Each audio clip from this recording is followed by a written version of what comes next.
Ladies and gentlemen, boys and girls, children of all ages, welcome back to the virtual fight capital of the world, the Esports Fight League, where our PlayStation Championship is on the line. Tonight is ESFL 166 live here on Twitch and on YouTube. I am your host and commentator for the evening, Kingsley, and alongside me is the one, the only, it has been 2 years since we've been back in the booth together. Romero, how are you doing today, man? Man, I'm chilling, you know, I had a fun time last night putting on a show on the Mellow MMA card. Now back here doing some commentary, watching my brother from another mother, GOAT1099, trying to go for another defense to tie it and try to get himself a nice little belt showdown. But of course, we have a fantastic card from names like McNasty making his debut. We have Papa Doc back in action, K-Han, Tech, WorldLife. If you guys play ranked championships on UFC 5, you guys know these top level players, and they're going to be putting out a goddamn show. Absolutely. A lot of hype, a lot of anticipation for this fight card as we take a look at it right now. 12 fights in total. Again, the main event is going to be 5 rounds for the PlayStation title. The co-main event, Smudger versus Bravo. If Smudger can win, maybe he'll get a contendership shot that he wants to get for the next PlayStation title. And then from the main card to the prelims, stacked from top to bottom. Every single fight looks amazing here. Romero, when you look at this card, when you were talking about the hype, what is going to be the most shocking or maybe the predicted shocker that we see on this card so far? I'd say predicted shocker. I mean, if GOAT1099 were to lose to HostNinja, I'd say that'd be a shocker. HostNinja, he has those 2 losses, but that doesn't really tell the full story. He had a debatable decision loss, and then a loss in a fight that he was winning, but he was able to bounce back and get 3 wins, riding a 3-fight winning streak against GOAT1099. And one thing about both of them that's extremely similar, both of them have traded back and forth on the leaderboards on ranked championships for quite some time in terms of being 1, 2, maybe 4 and 5, just to get to the point. HostNinja is that good, and a lot of people try to sleep on him. Another fight too, Smudger versus Bravo. Bravo has been building up his resume since UFC 3. He has a lot of good players for help. He's a really, really good student of the sport. And Smudger, former champion for this season, and he wants to get another shot at the belt. Wavy, another former champion. And mind you, I will say that if one of these guys pull out, I will hop out of the booth and go and play. That's something that not a lot of people know. So I'm sitting here as a replacement for this stacked card as we go and look to do commentary. But I think one fight that a lot of people may sleep on with regards to a lot of quality in grappling, Treehouse versus AKMG. AKMG, he showed out pretty well against GOAT1099. He was giving GOAT1099 a couple of fits before GOAT was able to find the kill shot that he's well known for. And Treehouse, I know he had that little, if you there was a loss that wasn't a loss, certain things happen, so he needs to come back here and make a statement so he can go ahead and try to get his own shot at the title.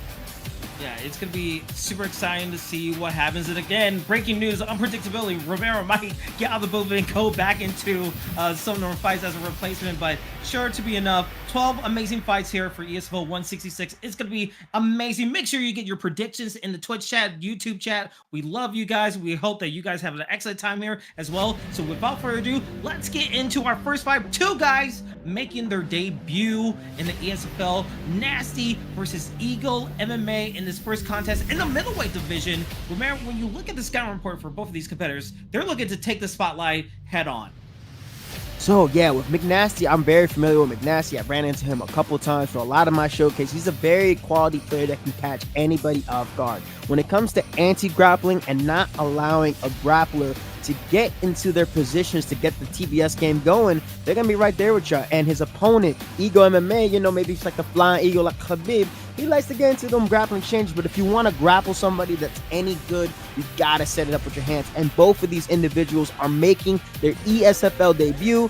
Me personally, I'm leaning towards Nasty. Call me a little bit biased, it is what it is, but I'm interested to see Eagle MMA, who was vouched by Cycle Shark and one of the opponent that I beat in my debut, Versatile. So let's get right into this fight. Absolutely. 166 is live in full effect with our first fight. Again, Anderson Silva versus Alex Pereira, a dream match in some people's situation, but Nasty going with the Anderson Silva in the white gloves, going against Eagle MMA with the Alex Pereira pick in the red gloves. So far, already we're seeing such a trade of shots in the phone booth. We saw uppercut landing for Nasty and a nice 1-2 coming back and forth from Nasty. And Nasty, so far, he's getting some good shots off of his opponent. I think Nasty needs to focus on a lot more quality. He doesn't need to overwhelm his opponent. Right now, Alex has a lot of power. But something that's kind of odd to me, for somebody to choose a grappler or says that their skill set is with grappling, to choose this version of Alex Pereira. If you guys recall, B3 Wavy lost his title against an Anderson Silva. Anderson Silva's submission offense is pretty good quality, and this Alex's sub defense is sitting at an 84. So I don't think we're going to see much grappling from this Alex outside of, say, the clinch. And McNasty is winning a lot of these head hold trades, Kinsley. Absolutely. You saw the uppercut landing a couple seconds ago from the Silva pick, but those body shots mixing up the tempo a little bit with 3 minutes left in this first round has to be doing wonders for Nasty's confidence, because now it seems like he's getting a rhythm, not really fully connecting with the uppercut right there. But Eagle MMA still trying to charge forward with a leg kick, but gets hit with a front kick straight to the face, Anderson Silva-like, and that has to be a good momentum builder for Nasty. Absolutely, and that was a beautiful whiff counter. Didn't get a rock or anything, but as you can see, it opened up a cut. There's a little block counter effect. The block counter is not working as intended, so it was a good effort from Alex Pereira trying to land that left hook. But we see here McNasty should recognize that he doesn't need to overextend, because of moments like that, a lot of times when people are making the ESFL debut, they're trying to make a statement, get a finish. But right now, what's really important is just getting the win. Take a little bit of shots of damage as you can. And right now, Alex is now getting back in the fight. He's seeing that McNasty's kind of overextending. He's landed 2 pole counters, no rocks. But now a cut's opened up and another left hook lands. Look at the head up on McNasty. Long-term wise, he has an advantage over this Alex. But Mr. Reverse Specs over here, he is slowly but surely bridging that gap. He is bridging that gap, and with 1:13 left in this first round, you see the hooks 2 for 2 with a pull to the left hook for Eagle MMA with the Alex Pereira pick. But the leg kicks have been doing wonders to change up the momentum, that rhythm from Nasty. But a rock will do the same thing as Silva uses a lot of his energy, his stamina, but risk well-deserved as he gets a rock. Nasty doing a nice job, but now can he avoid the pull? That pull goes to the body. Smart move. He says, you got me once, you got me twice, you're not going to get me 3 times. And with a little under 25 seconds, this is momentum that you can build on. Yeah, that lead hook body uppercut's a staple of mine that I personally love, and McNasty has taken it to the shop with him, and it's working good as an anti-pull strike. Now, both of these elite players noticing, now they're recognizing that the other person is pulling. I want to see who's going to be the first player to sidestep that body uppercut and look to land a counter. And most importantly, if you're noticing that your opponent is pulling, more oftentimes than not, if they make that read on that, they're going to slip. So your better option might be going for a hook to the body or a hook up top to the head. So right now, that is McNasty's round. It was a very tight round, but the head health advantage is in his favor with the 5-star Anderson Silva pick. Goes for that little forward, that I call it that reaching double hook stuff that everybody's been loving to do. Unable to get through with that uppercut, a good defensive action to pull away from what could have been a finishing blow. McNasty's ahead right now, but this fight is not over. Yeah, the fight is definitely not over. We saw the pulls working really well. We're 2 counter punches from Eagle MMA, but he needs to watch out for the front kicks because Nasty is looking to headhunt. We saw him taunt, and we saw him do the uppercut. He taunts once again. He is looking to pull on the show, maybe go for a knockout, but he's going to pull away. Says, you know what? I got you downloaded. You're basically going to not try to get me with any type of shots. But now it's up to Eagle MMA. What does he need to do to combat this kind of mental fortitude that he's going through right now? He needs to settle back. Right now, he's chasing and he's taking way too many turns. With somebody as talented as McNasty, it's not something that you want to do. A lot of faults of a lot of players that they take turns. You go, I go. You go, I go. And it's not working to their favor. Now, even though he has a stamina advantage, he's already losing on a lot of these damage trades, and he's just reactive. You only lost the first round. You can focus on just trying to win small shots in the second, but he's getting pushed back against the fence, and it wouldn't surprise me if a left hand starts to sit him down. Yeah, we'll see if that left hand is going to... The pull almost happened, but we saw a little bit of a hesitation from Nasty. Nasty goes for the uppercut, never really getting it, going to the clinch, backing his opponent away. But Eagle MMA getting put in a clinch situation. As we know that Anderson Silva is a monster in the clinch. 5-star. 5-star indeed, and you have to think with the halfway mark coming, kind of approaching, still the body and head health for Nasty is kind of low, but compared to Eagle MMA, he needs to do a lot of work, but a perfect body shot with those combinations work really well. Nasty trying to go on the prowl. Yeah, that was a beautiful choice. A lot of those lateral moving hooks A lot of them moving body hooks, countered by the body uppercut McNasty. McNasty is now in the driver's seat for this fight, and he knows that unlike ranked championships where people can kind of play a little bit, you know, maybe try to draw at the time so they don't get finished, it's not going to be the case here in ESFL. Like, if you're losing, you need to go for it. You need to make that decision, whether you're going to go out on your shield or you're just going to let your opponent walk away with the decision. Because head health wise, oh my god, the jumping switch kick. Oh, and then he hit him with the unibot combo, the jab, real hook, jab, cross. Block is getting shredded. This was not the choice. This, Alex, if you are somebody that's a grappler, that is not the choice. And he's at a massive head health disadvantage. Oh my goodness. And he's going to torture him. This man is sick.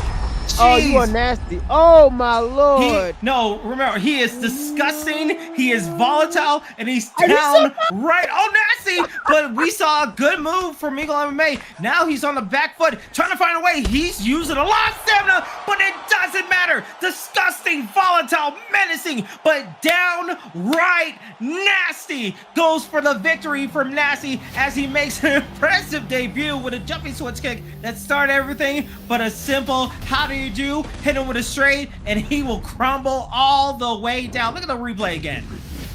And you know why he threw that cross? He threw that cross because his opponent was, after he attacked the body, what do players expect? An uppercut counter, right? So he read that earlier in the fight when he was getting into all these crazy exchanges. He knew he was going to pull, and his head up was low enough, caught him at the end of the head off exchange, nailed him with a cross, and McNasty gets that W for his ESFL debut. Congratulations. I mean, there is a reason why he was bounced by AKA Dave, right? He said, I'm going to make myself known in the ESFL. Like, I'm coming for a top ranking spot in the PlayStation side, because that was amazing. See, that jump and switch kick, that was like the perfect like range to execute it. I thought like dirty. He might have missed, but the fact that he was able to get it with that hitbox, I was like, that's some different type of mentality there, right? That was just dirty. And it's the thing that you don't throw those type of strikes until you know you have the fight under control. A lot of times it can be real risky, try to be flashy, and then he just puts you in a bad situation. But McNasty, he had it after the second round when he saw there was no adjustments being made from his opponent. He was just it's all fair game. And it's just for me, when I see somebody, their style is good grappling, good subs, and they don't really get to it, at least at one point in the fight, it makes you wonder why did they go with the Alex Pereira pick. But congratulations to McNasty. Now we have another set of debutants. K1, Muay Thai Jesus. This man to say that he loves ranked championships is an understatement. This man has over 1,000 fights, maybe even over 1,500 fights. This man has like 2 or 3 accounts on ranked championships, way above like 500 fights on each. Has been #1 on the leaderboards on multiple occasions. I ran into him a couple times myself. He's he's a quality guy. So keep an eye on this one, because if he's making a debut, he ain't gonna be no newbie. And he has a certain meta way of playing where he has those basic but effective fundamental reactions that if you respond to him with the right responses, it may result in your end. And then Berm, I don't know much about him, but what I do know, well, he has a lot's coming his way with Muay Thai Jesus. But he comes from the NM camp, and that may pose for a lot of body work. We'll see. Yeah, we'll have to see. Again, this is ESFL 166 on the PlayStation side, live here on Twitch and on YouTube. I am your commentator, Kingsley. Alongside me is the one, the only Romero. As we're taking a look at this second contest, Multi-Jesus in the Volkanovski pick in the blue trunks and blue gloves. While we see Ilia Topuria in the red gloves, used by Burn. And let's see, so far, center of the octagon, but good body kick from Jesus. Man, Jesus, I can't even say anything because these fights have been at a rapid pace with their combinations. But Romero, what are you looking to see from the Ilia Topuria pick? Right now, what I'm noticing that he's doing a pretty good job of is the side steps. I can see both of them where their core striking styles relaying. Muay Thai Jesus doing what he usually does, which is fishing for a lot of the body uppercuts. Burn try to start off with a couple of head elf chasing, but what K1 and Muay Thai Jesus loves to do is he's going to go jab, body uppercut, jab. He'll keep doing it, even if you throw something that's going to try to discourage you from doing it. Then he'll eventually go for the double hooks up top. So it's up to the Topuria player to either try to land some type of block counter in combination, or try to set up some type of grappling exchange off of a bad whip. I think that a sidestep uppercut, then attacking the body, and not headhunting too crazy when the opportunity presents itself is going to help bring this Topuria the victory. Yeah, we'll have to see if it takes a victory, but he can't get counterpunch like that. Oh, but he gets back with a little bit of get back, gets an uppercut. Working so well for Burn as he's burning down the head health of Jesus, because he is working these body shots. But man, as soon as he got that counterpunch, he thought he could go more closer to his opponent. But that counter into the uppercut, getting the first knockdown, that's been a huge boost into the mental of Burn. Yeah, but now what I'm noticing is now that he got the drop, he's like, all right, I can get him out of there. I can get him out of there. You can't do that against somebody who is as well versed as Muay Jesus. Notice he's using that lead body kick. Part of why that lead body kick is so effective in combat plays that much like in real life, you throw that lead body kick, you're going to be using the shoulder. It can help deflect or roll some of the hooks with the right amount of timing. And you see right now, Muay Jesus is putting himself back into the fight with a couple bit of these head off exchanges. Now he's starting to land off of the lead into the rear hook, then into the rear leg kick, and now that he switched over to southpaw. So Volkanovski is a very, very good pick against Topuria. Right now, what NM Burn has to do, find a short exchange to win and run with it. You don't have to force anything. Tries to go for the counter elbow as he goes and attacks to the body. There's the first shot from Muay Jesus. Is he going to go for the takedown? Yes, he does. Beautiful adjustment from the Topuria player. Yeah, we love to see it with 50 seconds left in the first round right here. Already a good start from Burn, getting a knockdown, getting the rock, and now getting a nice takedown into the side control. And taking his time, those elbows have been very clean, very flush so far for people in the ESFL. And look at that rapid pace with 4, 5, 6, 7, 8 of them working again. Still getting denounced. That cut is opening up on Multi-Genius as he can't escape, but gets into the full half guard, excuse me, in the end of the first round. And man, domination by the striking, domination on the ground game. What can Multi-Genius do to come back in the second round right here, Romero?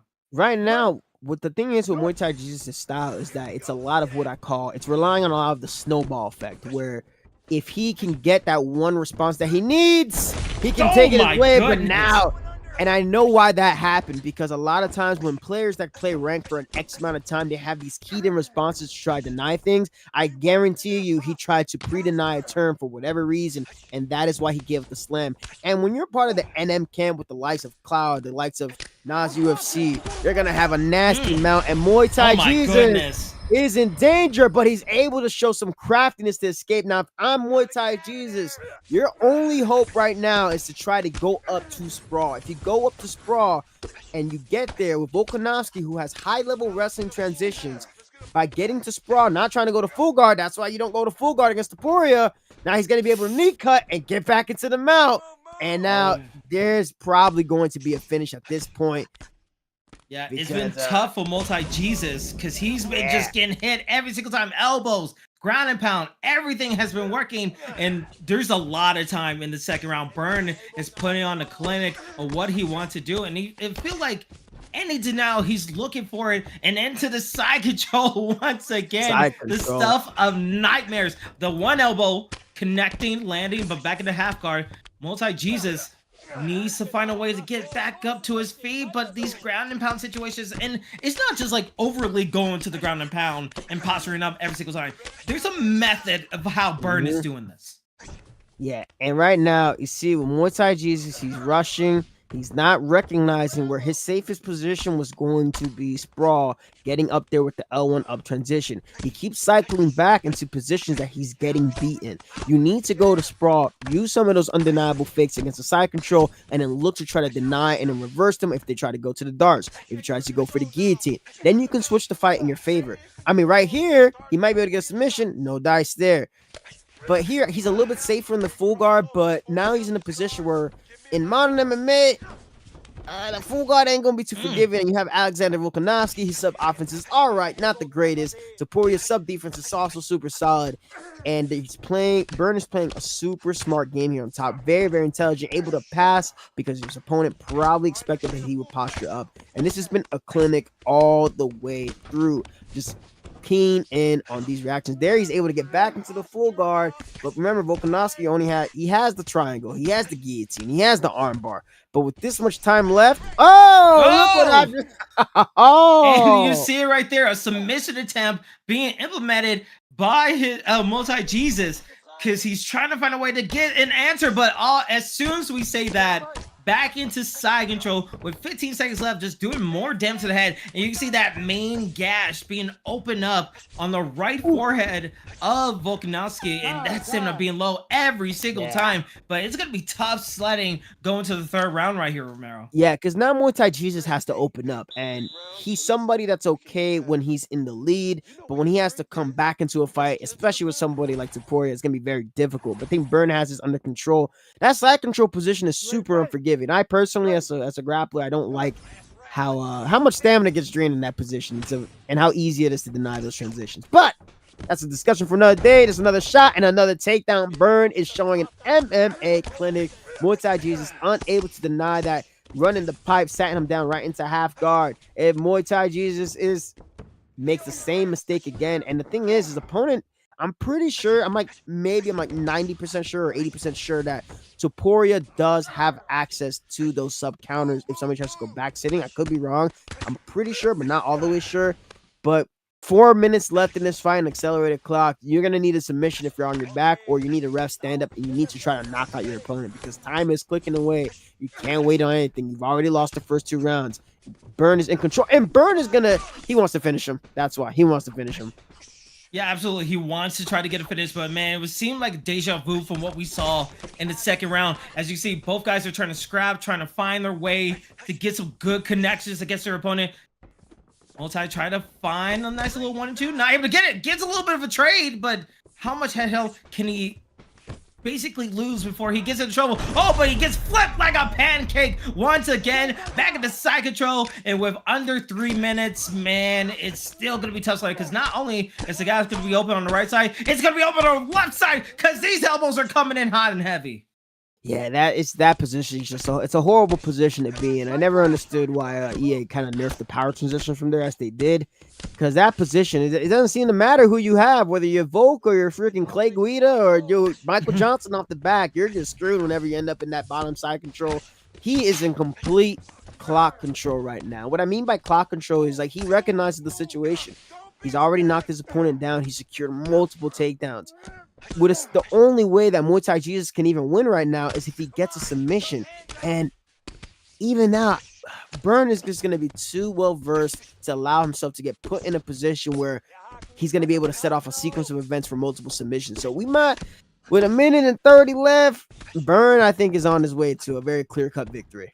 Yeah, we'll have to see. Anything could possibly still happen. We will never know, because that stamina was fairly low for Burn, but Burn still being even killed, still has 1 minute to go to seal the deal. Well, Multi needs to find a way. He's running on limited time, still stuck in this full guard position, still trying to find his way to an armbar, not able to get it, gets denied. Once again, gets pushed into half guard, and you think maybe that's his only avenue to get back in the fight, because right now we're seeing hooks left, right, everywhere. Sliver of health, stamina, and the block gauge being so low. He's going for the finish right here. Will he get it? Burn! Yes, he will. Burn gets his first ever victory in the ESFL.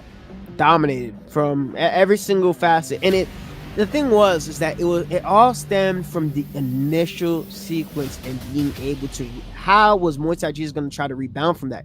He didn't respond. You know, he was winning the first few exchanges, but the moment that he got rocked by Burn, he was so focused on trying to get one back. Tried to get one back. Burn was able to take him down and really capitalize on Multi-Jesus trying to get back into the fight. Did a good job of, making sure that he kind of stayed stuck in the half guard. He allowed himself to stay back there, kept trying to look for back sitting or full guard, not looking to get to sprawl, and trying to get a ref stand up in that position. It's one of the better positions to try and get a ref stand up. But Burn, beautiful MMA performance from him. As a I like seeing clean performances like that, especially against a high quality opponent like Multi-Jesus. That was very, very good. But now we're moving on to the next fight. Oh, this guy. I know this guy. Yeah, this next fight is going to be another amazing one. We have 2 fights that had 2 debuts. We're going to go through another one who are also making their debut. It's going to be Lepo versus K1 Bum. And when we look at their scouting report, not really much to the cards as we've seen before, but it seems like everyone's going to middleweight. And what do we have on the scout report for both of these guys, Rivera? I mean, Lepo's been asking me for spars for, I think, almost 200 days. I always say no. I played him one time, beat him, and you know what, Lepo, if you win your ESFL debut, I will spar you. Okay, if you win your ESFL debut, then I will spar you. Okay, brother. Now his opponent, K1 Bum, he has, his account is you're a bum. He's a mean dude. He don't care about you, and he don't care about your feelings. He's from the K1 camp, so these guys, they have a very, very similar game where they work their 1-2 shots and they're always looking to do inside slip. 1-2 shots, inside slip. Eventually they're going to look to try to body uppercut you, and they're pretty much primarily focused on trying to look to the mount. So for Lepo, we'll have to see what type of improvements that he has late stage grappling, because when things start going tough, they tend to grapple a little bit more, but they are more than content to try and coast away a decision. Now something to consider. He just saw that his teammate lost. K1 is 0-1 so far on the day. So maybe that can play a fact mentally, or maybe that can motivate him, be like, nah, it's all right, bro. I got you. I'm going to bring this back for us. Yeah, hopefully there's not enough pressure that he needs to be added on. Now you have to fight for your teammate to avenge the honor of your camp. But we'll have to see in this third fight of ESFL 166 for the PlayStation side. We'll see how it goes down. Now, I love the picks. We have I want to say a Diaz against a Duplessis, and that is going to be amazing. Bum in the white trunks. You gotta say like how the South African. You gotta say Ricus Duplessis. I don't know if I could roll my R's without some coffee. I wanted to do it, but I'm gonna leave it to the people who actually can do it. But so far, already taken down by Bum, able to get in a situation, but gets reversed. Good stuff from Lepo. Lepo doing a nice job to get into the top mount. Already not even 1 minute in, but he's doing such a great job. And man, I don't think we expected this so quickly, but what a change of events so far. Beautiful. I mean, he expected, I guess. Your Bum really thought that he was a bum and he can just pull up on the mount on him like that. Lepo said, no way, Jose. He's on top now with Nick Diaz. Gave up the takedown, but was able to reverse the position. And some little fact for y'all, put you on free game. When you go in advanced position, that scores. Even those little things when you're advancing, going back and forth from one dominant position to the next, that scores on the scorecards when everything else is tight. Not much striking has happened so far, but Lepo is now landing some ground pound, and Dricus does have some good submission offense. I don't know the submission defense stat of Nick Diaz, but he has a nice stamina match. But god damn, we lost a lot of short-term stamina there, and Lepo is on his back. Beautiful reversal from Ricus Duplessis, and he looks to posture up and land some blows here, Kingsley. Yeah, absolutely. And you have to think, all those body punches, sure, it's gonna destroy your opponent's body for a short amount, but yeah, goodness, we're seeing so many elbows, and they just work, right? In the Psycho, there's only so many options that you could go with, but that elbow is tried and true, and it always scores points. With 2 minutes left, we're just going into a roly-poly, just going reversal after reversal after reversal, somewhat like a chess match so far. Lepo getting the top advantage with 145 left here, and it's just body shots, just waiting for the one opportunity. Maybe try to go for a submission attempt, goes for on posture up, only goes for one try because he knows the swiveling of Bum is not going to be, you don't want to overexert yourself in those posture up situations. And the one thing that I like, they both hit the scissor sweep on each other, back and forth. It's real cool. It's a pretty tight round. Nobody has done significant damage. They both swept each other a couple times. I would like to see Lepo, Mr. Young Lepo over here. If he gets swept again, right, he should probably look for rubber guard. If he goes into rubber guard and he has access to the armbar or the triangle, those two from the rubber guard position are some of the strongest submission entries in the game. They can take off a lot on the submission defense meter. And there's an attempt there from Ricus Duplessis trying to get his own submission. No stack guard option pops up for young Lepo. I don't know how to score this. This is a tight round, Kingsley. Well, thank God we're in the booth and we're not in the judges' scores table, because my God, we heard all the talks about judges in the UFC, how they get some scorecards wrong. I don't want to be a part of that statistic. So right now, we're just going to call it as it is. But so far, it just seems like we saw a lot of work for both guys into the ground game. You see a little bit of posture up shots from Lepo, gets a nice little 1 and 2, and stood in the full guard position. But now, as we took a little replay, good right hook from Lepo. But what can we possibly see in the second round? Are we going to see a little bit more stand-up? Are we going to see another takedown being let on? Or will we see more situations happen? No respect. And No respect. Whoa, okay. Good fight, thanks. No respect. Oh my god. No, thank God we thanks. don't have voice chat in the No freaking game, rematch. because Jesus. It would have been with a front kick. Was that a fake glove touch in my game in this economy? I guess we're doing it as there's no respect in the game. Lepo says, you know what, bump that, let's go for it. We saw how he went for Ricky last night, but right now it's up to Bum. How will he respond? He's saying even kill, gets a nice right hook for his troubles, but now Lepo still going in pressure, trying to find a way to block that, destroy that block ace a little bit. Gets a nice 1-2-3 with the uppercut landing. Oh, but gets rocked. He gets shot. Overhand landed again. That is insult to injury. Not like this, Lepo. Not like this. There was no reason to just do that. I don't know if the energy drink kicked in and the testosterone got high for some reason. It just made no sense. You have good momentum heading into the second round. He tried to play a mental game, and it seemed that it worked more on him. And to have a health disadvantage against a power puncher like Victor Duplessis, oh my how would you want to be? Young no! In the L. Oh my lord! He's a bum. No, he's calling Lepo a bum, actually knocking him down once again. But man, you go with a taunt. You say no respect. You go for a front kick, and you get knocked down twice, sir. Are you kidding me? This is how you want to make a debut if you're a K1 bum. Oh, the slip! Boom! Guys going for a pool party, not fully connecting, but so close. Both guys going after again a sequel. Could we possibly see a trilogy? Because these bulls are insane here. Oh my god, to the body too there, Romero. What am I watching? I just see a complete disregard for any type of game plan and order. I just see young Lepo. He's not here for a title. He's here for a good time. He's here for a fun time. He's here to get fired tonight. He said, ESFL, if y'all dropping money, I'm trying to get all that money, because he randomly decided to make this a firefight after such a tight first round. And you know, I think if your bum gets another knockdown, and that's Teddy territory. Oh, way to call it. What a commentator's curse actually getting the rock when he's saying, oh, but no way. Lepo coming back, using a lot of his stamina. It's like Agent Smith versus Neo in the Matrix. We're seeing pulls, we're seeing rocks, we're seeing all these things. And a spear called Bill Goldberg back in the WCW days, getting the side control. And right now, Bum is taking control because he's like, all right, there's some rocks happening. I'm going to stop that, and we're going to take the next 35 seconds here. Gets a denial into top mount position there, Romero. Oh, man, this might be it for young Lepo. I think this might be it. It might be clips. He might be taking... how is he alive?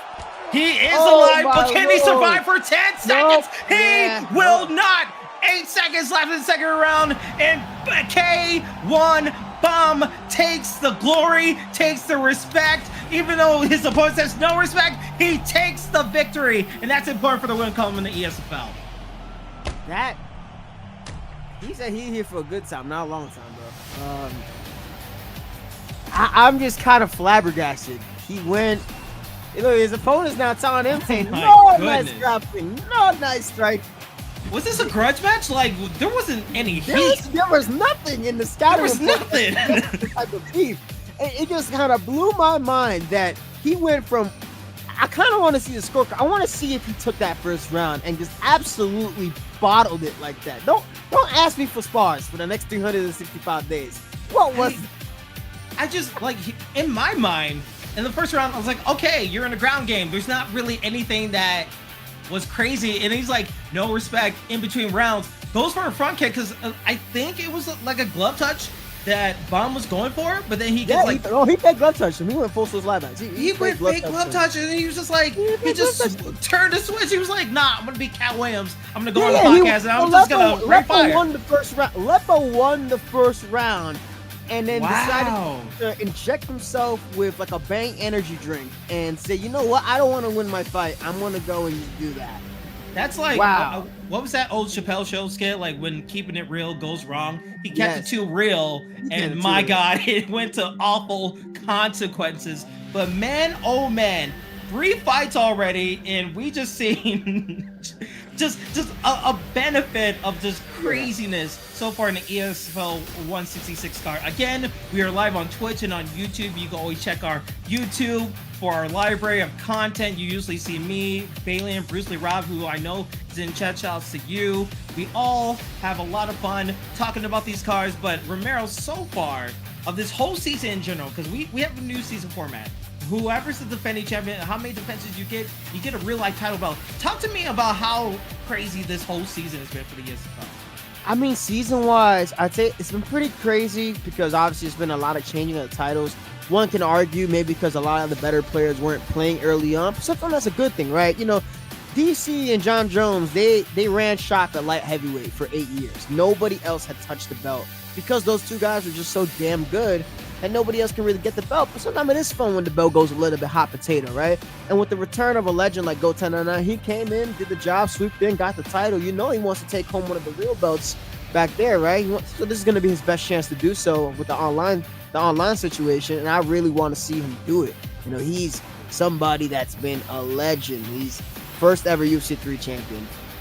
He won a UFC 4 belt. He just wasn't the first one to do it, but he was able to go ahead and win a UFC 5 belt as well. So for him to get the defenses going, racking up more to his legacy, I love that for him. I love that for him. But the other thing that comes down with the season, why it's been so crazy, there's been a decent amount of meta changes, gameplay update wise, where we see a good amount of changes. But if there's anything that I'm nostalgic about in UFC 3, because not a lot of people knew stuff, so we were just figuring out shit on the fly. You know, we were just like, all right, we're figuring out how all this stuff was gonna work. And when a meta shift happened, it completely changed who's relevant to this day. And with the amount of information now from content creators, the amount of info that people are now just giving out, it's leveled the playing field to where everybody is so good, and the gap before from the top players is not as far as it was when nobody knew as much, or some people tended to gatekeep stuff. But we're talking about UFC, you know, we can talk about UFC 3. I said I knew a lot of people on this card, and that's why I want to commentate on this card. WorldLife, that man has been in and out of these game series, right? Yeah. WorldLife, he's in UFC 3. He's got wins over some ESFL champions. On a good day, he can catch anybody slacking. He's actually taking on the opponent that I defeated in my debut, somebody who was ranked as high as top 7 in the ESFL this season, WR Versatile. And he's taken, both of these guys are now 2-2. Both of them are high quality fighters. WorldLife, if he wants to add on to that legacy, top 10 most fights in ESFL history across all the games. This guy is our modern day Donald. What was it? Does Donald Cerrone have the record for that? I think so. Someone could tell us in the back. But let me continue. Let me say something before you continue.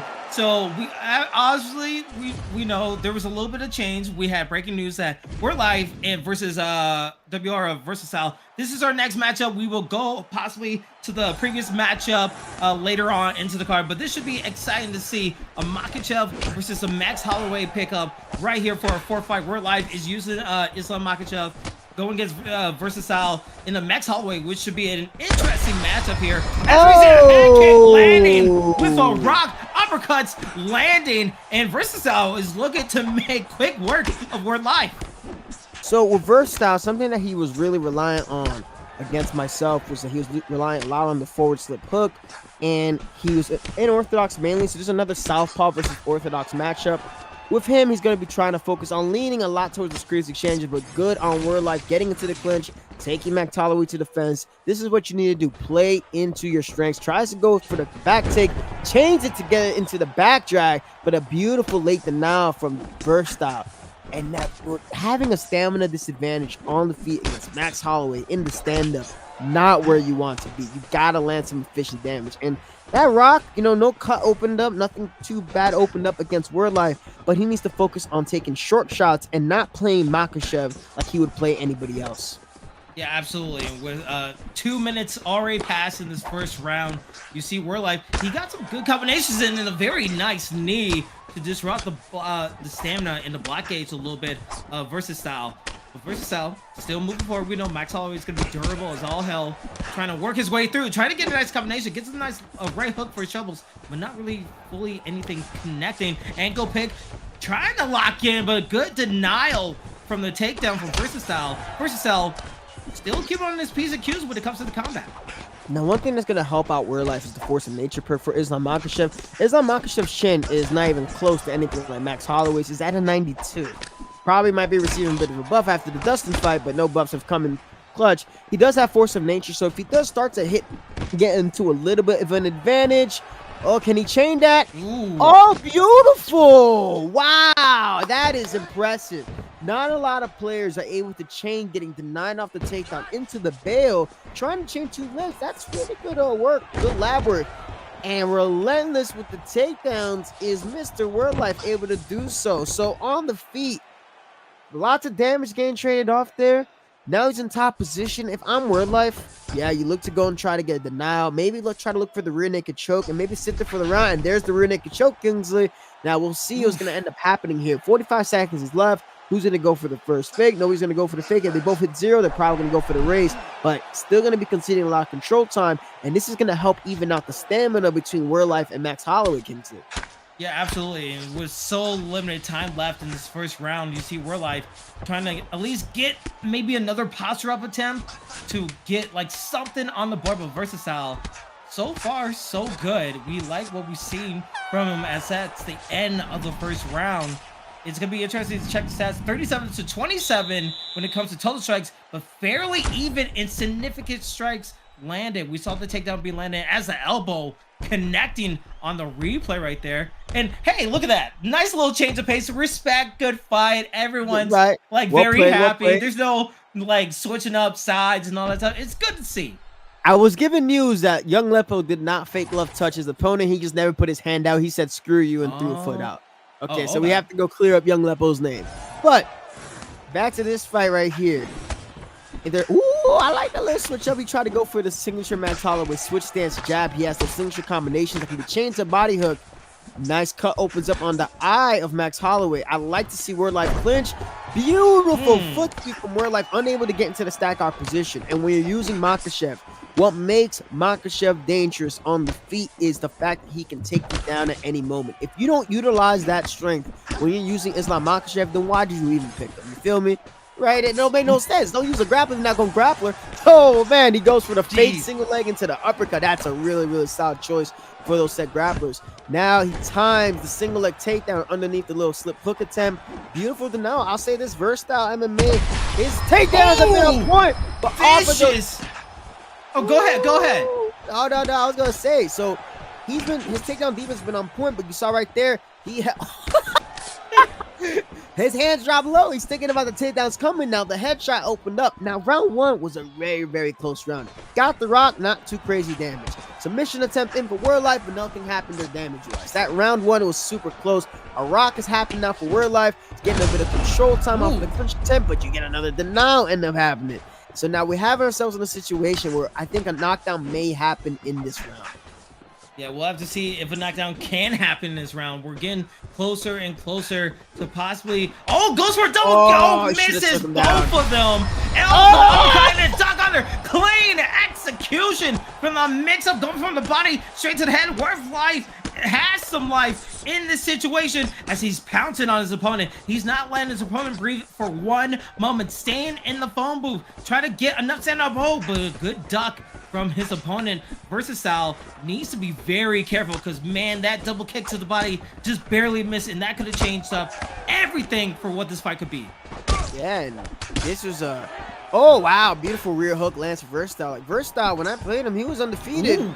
He was undefeated before, before I beat him, and he's still showcasing why he was undefeated before then. Like, I think the most impressive thing is him still being able to defend these takedowns. He's still alive in this fight, but the head-up advantage, WorldLife is proving himself to slowly mix in the true MMA experience with Makhachev, and that's what's pulling him to this fight. And Versatile, when he's starting to over-rely on that forward slip hook, he's not relying. You see that? Like, he's relying on it. He's trying to hope that WorldLife throws a jab or some type of uppercut so he can get that hard critical rock, maybe even a flash KO. But he needs, if anything, if Versatile wants to win, he needs to do something completely different. He has to stay away from the basic meta right now. Max Holloway, he has level 5 combos. Oh, and that was a beautiful, beautiful uppercut from WorldLife. Gets the knockdown. He's taking it away. Front kick attempts. Oh, again. Case straight, yeah. It's going to be clips, dog. It's going to be WorldLife has been so dominant in those last couple of seconds. Uppercuts landing. Let's take a look at the replay right here. Just by the timing of it just was able to get landed, and then a knockdown again. We saw like a little bit of a chance for Versatile to get something done, but WorldLife with his striking has been going to the clinch, been going to the takedown, been going through everything to bring his opponent down. So what do you expect in this third round to happen for Versatile? What does he need to change to not get knocked down again? Well, if he doesn't want to get finished, he needs to one, he's probably gonna have to headhunt, but probably go head mix-ups, and he's got to find a situation in where he can land a 3-4 piece combination with Max Holloway. One of the most underutilized things for Max Holloway are his kicking combinations. He has a 2-3 into the spinning heel kick. He has the 1-1-2 head kick, 1-3-2 head kick. I won my Vegas title off of a 4-piece with Max Holloway's head kick. If I'm telling you to do it, you should probably do it, because the more that you stick to this straight up boxing, the more that you're probably gonna even things out. And he gets a beautiful rock. I mean, here's the thing, right? Here's the thing. That round 2, we know how the judges' scorecards are. Oh my lord! An armbar. And that's a huge armbar attempt. We saw that WorldLife was going for so many posture opportunities, but he got denied, and that stamina was fairly low. Versatile getting an opportunity, gets that bar not super low, but like 1/3 of the way there, and takes top mount position with 3:15 left in the third and final round. This is the chance that Versatile was looking for. He was looking for the backside, tries to go to the back mount, and this could be another chance for a submission right here, Romero. And this is one of those situations where I can tell that WorldLife just kind of said, oh, and completely concede. Like, that second round should be a 10-8, right? Like, I think on all counts, it should be a 10-8. But y'all know how UFC 5 be. And now in this situation, with Max Holloway almost securing a submission, he got a rock. He could sit here for about another minute until the ref kicks him off, but he just flattened out his cheeks. Oh no! And this is not. Oh no! No way, he didn't. Curse. He didn't tap out. He didn't do it. 2:01 left. No, the knockout. It was just a little bit of. We had to wait for a second. But Versatile changing up the cell gets the victory over WorldLife. Both guys were 2-2, but now Versatile takes a win, and now he's above 500. Because, man, oh, man, when it went to the ground game, especially with that armbar submission, WorldLife just didn't have enough in the tank to get the win, and Versatile takes a victory. That was just a mental fold right there. That was completely mental at that point. Because, so he got rocked, right? And I said that second round should be a 10-8, right? He ended up in backside. It kind of seemed like he paused to kind of wait, gave a break, didn't even deny that backside take transition. You got to be the first one to move there. Try to get the side control, right? Just move right away. Recognize that your opponent is now getting a little bit of momentum into their area. And he definitely might have, he bottled it. That might be comeback of the night, honestly. I would have loved to see the scorecards. Like, I really would have loved to see the scorecards to know exactly what that said. But, wow. Like, WorldLife was in complete control. And then from there to bottle it like that, especially grappling wise, right? Against Max Holloway, like the armbar, like he didn't have to do anything. He didn't have to move. Yeah. Makhachev was up 2018. Oh man. So like by the third round, he just could have just weighed it down. He could have just chilled, but he went for it in that situation, kind of changed everything. So it was in the hands of WorldLife, but wasn't able to get the job done as Versatile again, 3-2, and WorldLife is gonna be 2-3. Yeah, and I told people you can't. And that was another way to switch things up. Cause Max always sub offense is good. He has a couple sub wins in the UFC. And I tell people I was saying it right before. And I said, hey, Versatile was undefeated before I played him, and he was undefeated for a reason. And that was just really good mental fortitude to switch the fight in that direction And a lot of times, and this is for a lot of players, they can be the hammer. It's very easy to be the hammer. But when it's their turn to be the nail, a lot of people tend to crumble. But that was a great fight from both gentlemen. We saw a lot of high-level work.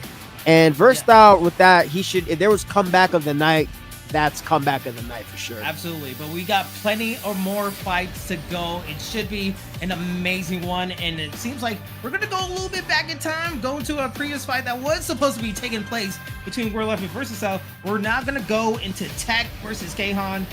One person is 1-1, another person is 4-1. So both guys very desperate to get a victory here. Romero, what do we have on the scouting report for both teams?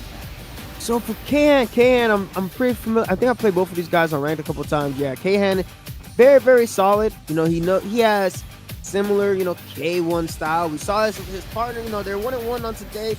You're a bum if he's as good as him. They're late replacements and they're showing out. He lost to Cycle Shark, but defeated STK Reaper. Reaper is very, solid individual. K1 Camp's probably going to be following a similar game plan. Now, Tech is somebody that is always on the cusp. He could be a fantastic player, right? He can beat anybody. I've seen him beat guys like the current champion GOAT1099 on stream. I've also seen him get knocked out by Damian Maya on stream. So there's times where he shows out and he looks like a world beater.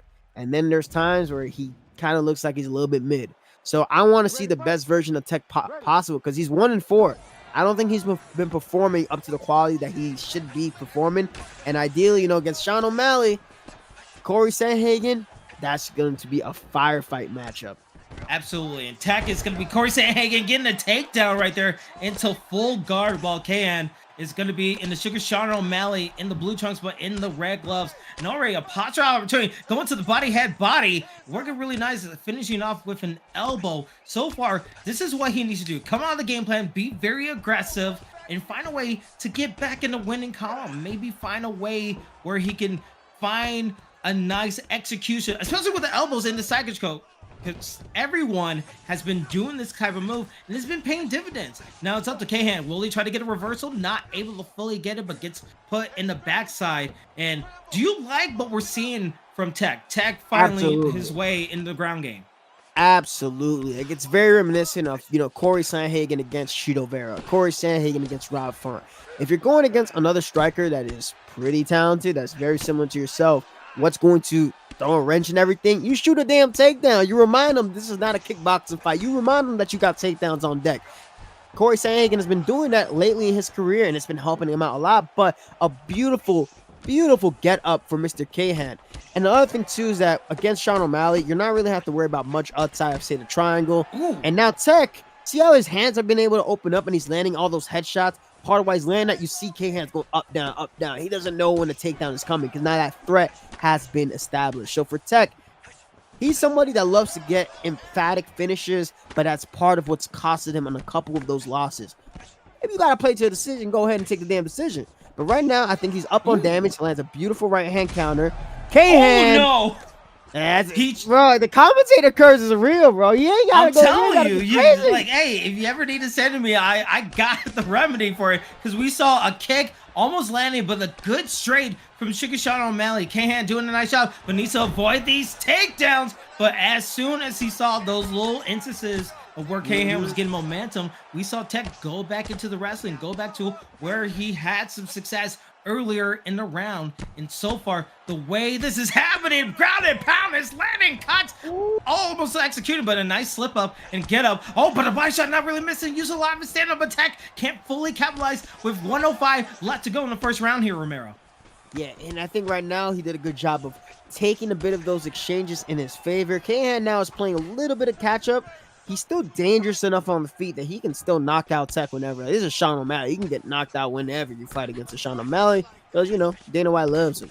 But with Corey Sandhagen, I think he's done a good job of mixing the martial arts accordingly. But now cuts opened up, which means he's going to take some extra damage on that side if he's not careful. And you don't want to bottle around like this. Beautiful takedown again. And Kahan tried to pre-deny a turn that wasn't there and concedes the body lock takedown to half guard. Cop may have opened up, but a lot of the striking edges have been leaning towards Tech. if they don't give that round to Tech, I'm going to be writing a strongly worded letter to my boys over at EA. Hey, you never know. I mean, they could have saw some damage. Maybe the one counter punch was able to do it for him. But again, Tech had all the sets, significant strikes. Total strikes landed was perfection. Wow. But in the second round, it's a whole different kind of rounds. Kahan able to get a nice counter punch. But in these trades, right now, the stamina being fairly low when the Black Ace was low for Kahan. But Kahan still charging forward, saying the fight is not done yet. But it's up to Tech. What can he do? How long will it take for him to go to the ground? Because in those trades, in the phone booth, he's been unleashing 3-hit combos, 4-hit combos. So much of it. Oh, into a pull, into an elbow, but not really getting the full effect of it. Duck under. Both guys swinging for the fences, trying to connect with the overhand. Doesn't land for Kahan. Kahan is still pushing on the pedal, and now a whole different tempo in this whole fight right here. All and there's right, a takedown into the clinch. Takedown this time. Yeah, so right now, currently, and this is a little thing that a lot of people aren't a fan of. Like, the best of the best players talk about it. So have Jamie, Blake, like all these guys, they talk about this. Oh, block! It works, but that was beautiful. I like to see stuff work the way it's supposed to. But a lot of times, like with players or like fighters like Sean O'Malley that have the high footwork, you notice how there's a bit of a glide that happens after they throw a shot. It's like almost like being gifted a bag of virtual steroids that allows you to slide out of range when you really shouldn't have been gifted to go against the laws of physics. And it saved Kahan a couple times. And now there's a rock, there's a cut that's opened up on the eye of both individuals. If I'm Tech right now, you got to change up the trajectory. He's been going a little bit too straight round. He should probably go 2 round strikes, pause, wait and see the defensive reaction, attack the body. Don't get caught with those uppercuts at the end of the combinations from Kahan, and look to really try to solidify the round at the end. Beautiful takedown. Kahan tries to pre-deny a turn again and gets taken down. Beautiful switch. Now, if I'm Corey Sandhagen, I'm going to focus on getting the side control. I'm probably going to focus or getting to mount. Mount is good, but he's unable to deny the get up, but that's why I prefer side control, right? You go side control, you can concede sprawl because you can land a little bit of damage. I don't care about denying sprawl. You got to be more careful about the up transition and transition to your elbow side. But now there's a lot of damage. Oh, backstep. Beautiful. Now that is when you intentionally use some good defense. Good job from Tech. Oh, but the lead hook ends at the end of that exchange for Kahan. But I'm really loving the MMA work that we're seeing here from Tech. Oh, but the pull right there. Oh man, the pull was close of connecting for Kahan, but as we saw, so many good sequences that you perfectly placed out for everyone to know about. But with under 1 minute, whoa, what happened here? I think we have a rage quit. I think that's a first in the ESFL. I don't understand. Maybe it was an issue with the connection. Maybe we saw that it was like 200 ping, maybe. But hopefully people in the back will let us know what happened there. But man, something must have gone wrong for one of the competitors where they were just like, all right, I had another. I don't think I ever seen that before. Maybe when you're losing badly, we saw like a rage quit. But while you're still in the fight, you quit. Like that's a different type of mentality that I ever seen there, Romero. Yeah, that's like, I've had a fight that had like 687 MS, and like I let the guys know in the back of my head, like if it's bad, win or lose, like this is really bad. I ended up winning, but like you don't quit unless like a rule got broken or something. Right. He says minimum 3-sec delay. I mean, I understand Kahan is over in Turkey, right? I wouldn't want to penalize him because I know he's in Turkey, and this is something that's always an issue when it comes down to online play. But the thing is too, you can say what you can about the connection, but he was landing a lot of good shots himself. Right. It's a situation where like we all have to deal with I would like to see. We don't usually like to see, but like this is the ESFL. We have matchmakers who put their time. There's a lot of people who want to get onto the roster and have these type of fights. It's just unfortunate to see how this plays out, because usually you at least want to have it play out. You at least want to have results. Yes. So here's what I'm gonna do. I'm gonna go and check out like where exactly was this MS at, because the thing is, Kahan was the one that was hosting, right? So he was hosting. It was about. I've never had any connection issues with Tech, and obviously because I'm on the East Coast, but like, you know, I can match up with a lot of people and not have any connection issues. Well, like it's iffy because he started losing momentum in the fight and then he quit out. Right, he started losing. So if I look over here, the connection was 201 ms, 211, 203. It was staying relatively stable. Then it started going down 198, 203. I'm probably gonna throw out a suggestion here for the matchmakers. I want y'all to have Tech invite Homeboy, Kahan, and see how the connection is then. So before we even like get through that point, so like that could be like a test for another time, but yeah, for another time. We're gonna let the back decide and review the situation, but we're gonna move on because this is and so I can confirm that we're gonna take a review. There might be a loss in that situation. We're gonna have the full details out maybe later in the broadcast or in the Discord, which you guys should definitely sign up to the Discord. But we're gonna move on because this is ESFL 166, and there's a ton of other players that respect the game and respect the broadcast. That's crazy. We're gonna keep on going. Yeah. So again, we have another amazing fight to get through. It is gonna be Cycle Shark versus Storm, and both guys are at 500 trying to get a win, and this scout report looks to be very interesting because these guys are hungry for a win in the flyweight division. Yeah, that 1-1 is very deceiving, right? Because he beat Kahan, he won his ESFL debut against the man that just rage quit out of here, and then lost a tight one to Suave Jamie. Y'all know Suave Jamie won a UFC title at ESFL title, UFC 3. Won at 4. I faced him in the finals of the Las Vegas event. Jamie is one of the vets, so there is no shame losing to Jamie. So, and he showed that he was at that level, especially being from the camp that he's from. Storm, you know, beat Rolling Thunder, lost to Cryptic, lost to TK and Golly. So 2 members of TK, defeated AKAMG, defeated Tusab, lost to Bravo. So also lost to some quality competitions. So this is a very deceiving record between the both of them. One says they can make adjustments quickly. The other one says he got that constant pressure. So, and it's in the flyweight division. Yeah, 25 pounders getting some love finally. I'm sorry seeing all these goddamn big boys. You know, the bantamweight's cool too, but just shame it ended the way it did. But Manel Cop versus Davison Figueiredo. Let's get right into that action. Let's go. It's going to be amazing to see what goes down here. Again, the cap is going to be used by, I want to say, Cycle Shark is in Figueiredo in the red gloves. And then we also have Storm in the red trunks in the blue gloves. So we'll see what can pull out. I know we usually don't see a cap pick in the ESFL. So what can you tell us about what cap brings into this fight against a Figueiredo, which everyone has usually played with in the ring? So he, on top of having a solid block, he has level 5 boxing combinations, level 4 or 5 kickboxing combinations. Because a lot of people don't know, he fought over in Risen, and he has a lot in his arsenal. He has a lot of good power. Also has some sneaky good submissions. Not the greatest submission offense stat, but good amount of submission offense.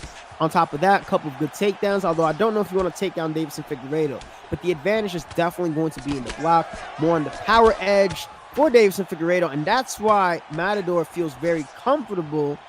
Right, he's feeling comfortable kind of throwing out these hooks because he knows that he can block for much longer than Davison Figueiredo, because Figueiredo is somebody who uses more of his head movement, uses a lot more of his footwork, backstep, and getting out of range. Doesn't really rely on the block as much.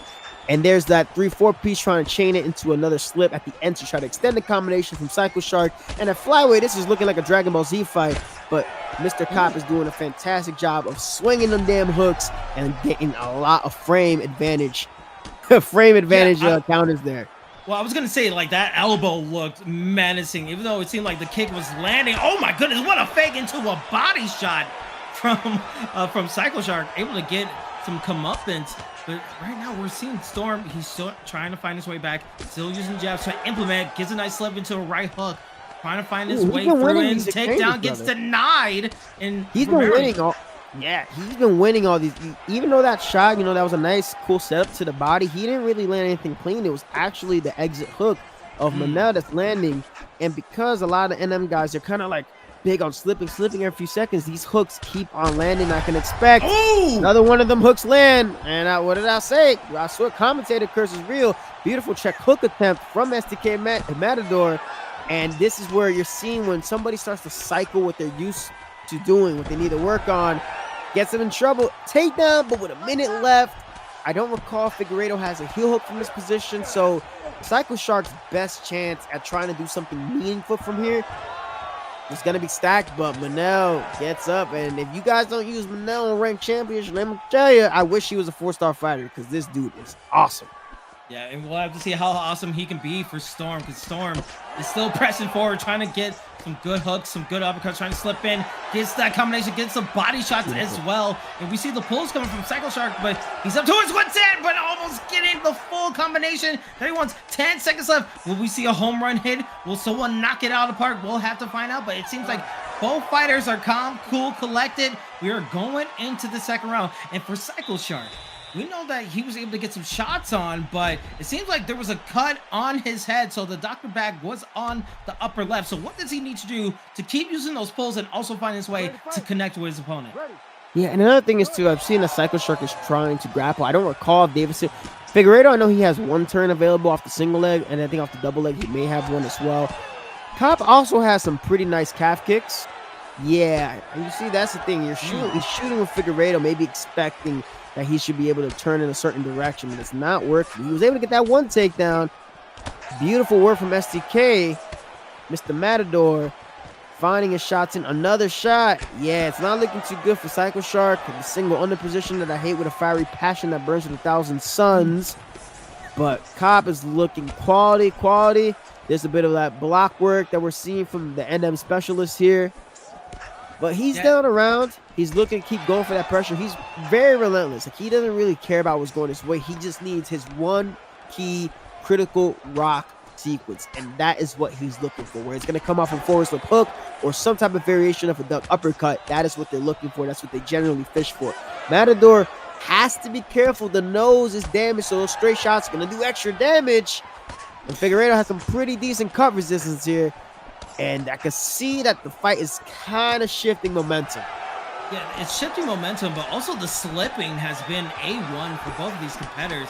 We see the strikes trying to come out, and now we're going into a little bit of a firefight for Storm trying to find his way back in. But the slips have been changing the game. We see Psycho Shark still going for these big shots, but not really fully getting what he wants because the slipping has been so good. And underneath the halfway mark of the second round right here, you see the pulls coming away. And it's hit his own medicine. It's just that one mistake. The 50-50 chances could tell what could possibly happen, but a nice half hook happening for Storm. Body shots could be too close, could be punishable under 2 minutes. Oh, but a good counter shot right there, Romero. And another thing I'm noticing too is that I think Matador is holding block on a lot of these counters. Oh, he finally lands. Shoot! He finally lands, and it just works out perfectly for Psycho Shark. And you know he's smelling blood in the water because he's going on an inside path, trying to go back in. Oh, avoids the elbow. It's just been those little trades, those little pull parties that have been changing up the game so much. So I wonder when we're going to go back to it again, because I feel like those elbows are going to connect one more time. There it is. Takedown, so he can change it to... I couldn't chain it into another takedown, and that's not good because those shots are going to land on the block. Now that first round goes for Cop. The power is really coming in clutch for Psycho Shark, especially that rock. Assuming nobody gets finished this round, you might be looking at a 1-1 situation unless Cop is able to find a way to rock him. And it's just a lot of straight round. That's what we're seeing, a lot of the shots alternate. That's why these guys are able to predict what the other person's throwing. Somebody has to change the tempo and the shot selection, and that's what's going to win them this bout.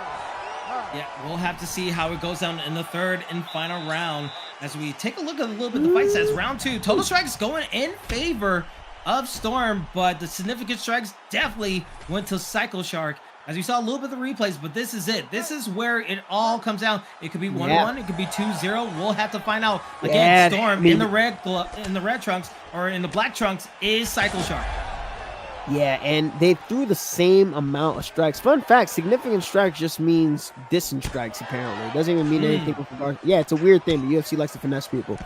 But The Rock, The Rock in general, that's what's going to lean more towards his favor, right? Those two rocks. So he should have that round. It was relatively close until then.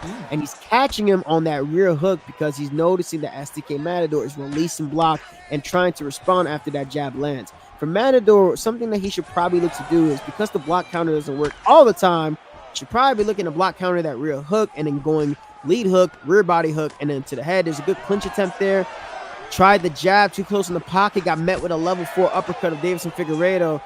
And I can see what Psycho Shark is looking to time. He's probably looking to time a cross head kick. It might be there in Matador's future, because now he's taking a lot of damage into the eyes, into the nose. There's a slip hook. They're getting nice, grimy, and dirty.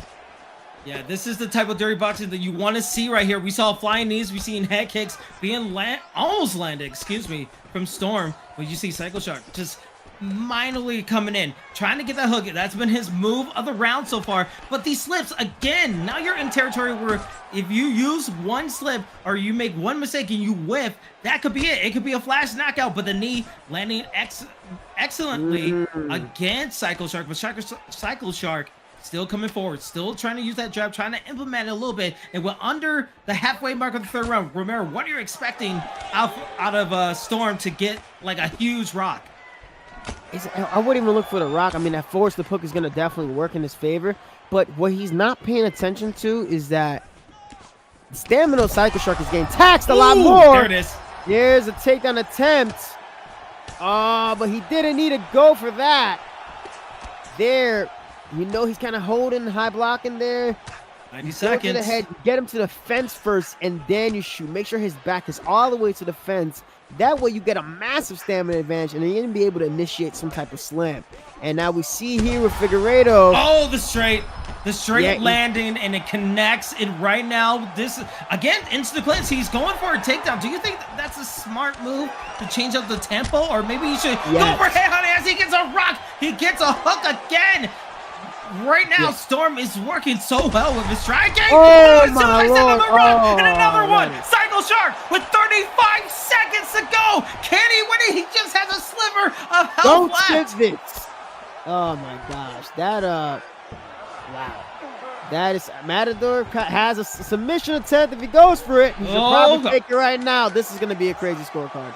This is going to be a crazy scorecard. Yeah, he's going to get that. He's getting it. I don't know if that's going to count, but it might take some. It is. It is. He got it. It is going to count. Yep. He got it at the 1 second mark. So it's going to be up to Bruce Buffer and the judges to see who takes the victory right here. But it was super, super close. The rocks going back and forth. I don't know if we saw a knockdown there. Everything was like so fast paced. The knockdown was in the third. The knockdown was in the third. So if it's 1-1, that could be the biggest move of the night for both of these competitors. But let's give it to Bruce Buffer to say what the results are going to be. I know who won. I know who won. Rounds, we go to the judges' scorecards for decision. All three judges score the contest. 29-28. Declared the winner by unanimous decision. Unanimous? McNasty. And there you go. Storm takes the victory with the knockdown all bloody up, but he was able to win it and get it. And now he's going to be 4-3. While Psycho Shark needs to go back to the drawing board in 1 and 2. But Romero, talk about how Storm was able to get that victory in a 3-round war. The part of why he was able to get that victory was just the knockdown obviously helped out for Matador, but Psycho Shark was too he was too trying to overwhelm the block, no regard for his stamina, because he was just mainly focused on damage. And if you see here with the total strikes, the more accurate fighter was Matador. Matador was more accurate, and I wish I could see the round by round or the judges' scorecards. That'd be pretty cool if we could see the judges' scorecards. But yeah, I think it'll probably lean towards 29-28. And another thing that probably saved Matador was he got a lot of rocks in round 3, right? He got a lot of rocks in round 3. Yeah, it's 29-28. It makes the most sense. So a lot of rocks in round 3. And then from him being able to get that submission attempt at the end, almost finished, helping assist him in finishing the fight, it was able to kind of really edge that round and keep it relatively tight. So a great win for Mr. STK. Just a little bit of stamina mismanagement from Mr. Psycho Shark, who surely lived up to his name. And now we're going to have ourselves one of my teammates, Papa Doc 60, taking on TK Cryptic. Yeah, so that is going to be an interesting fight. Again, you want to get your predictions in because I saw the Storm was a pretty big underdog in a part of the chat and in the community. So for him to take the victory, you definitely want to get your predictions on the way. We still have plenty more fights to go. Again, our main event and co-main event for ESFL 166 will be GOAT1099 going against HostNinja. GOAT 3-0. He's defending his title in the co-main event. NM Smudger versus Bravo8M. They're going to be in the co-main event. Who will be the title contender? We'll have to find out. But let's get into our next fight. Again, as you said, Romero, Papa Doc 60 versus TK Cryptic in the fire selection screen in the middleweight division. And Romero, what do you have for me on your teammates and also these two competitors? Well, TK Cryptic, I ran into him on rank not too long ago. He did the best that he could. You know, he's a very quality individual. He's been around for a while. His camp, very solid. Papa Doc, a couple hours ago, was helping him warm up, trying to see what pick he should go with, what's more likely, what's going to work for his opponent, what he's likely going to choose, if it's going to be Robert, what's going to be Izzy, what's going to be Ferreira. And kind of we're leaning towards Israel Adesanya. We're thinking that might be one of his better picks. And I think that Papa Doc's going to stick to that pick.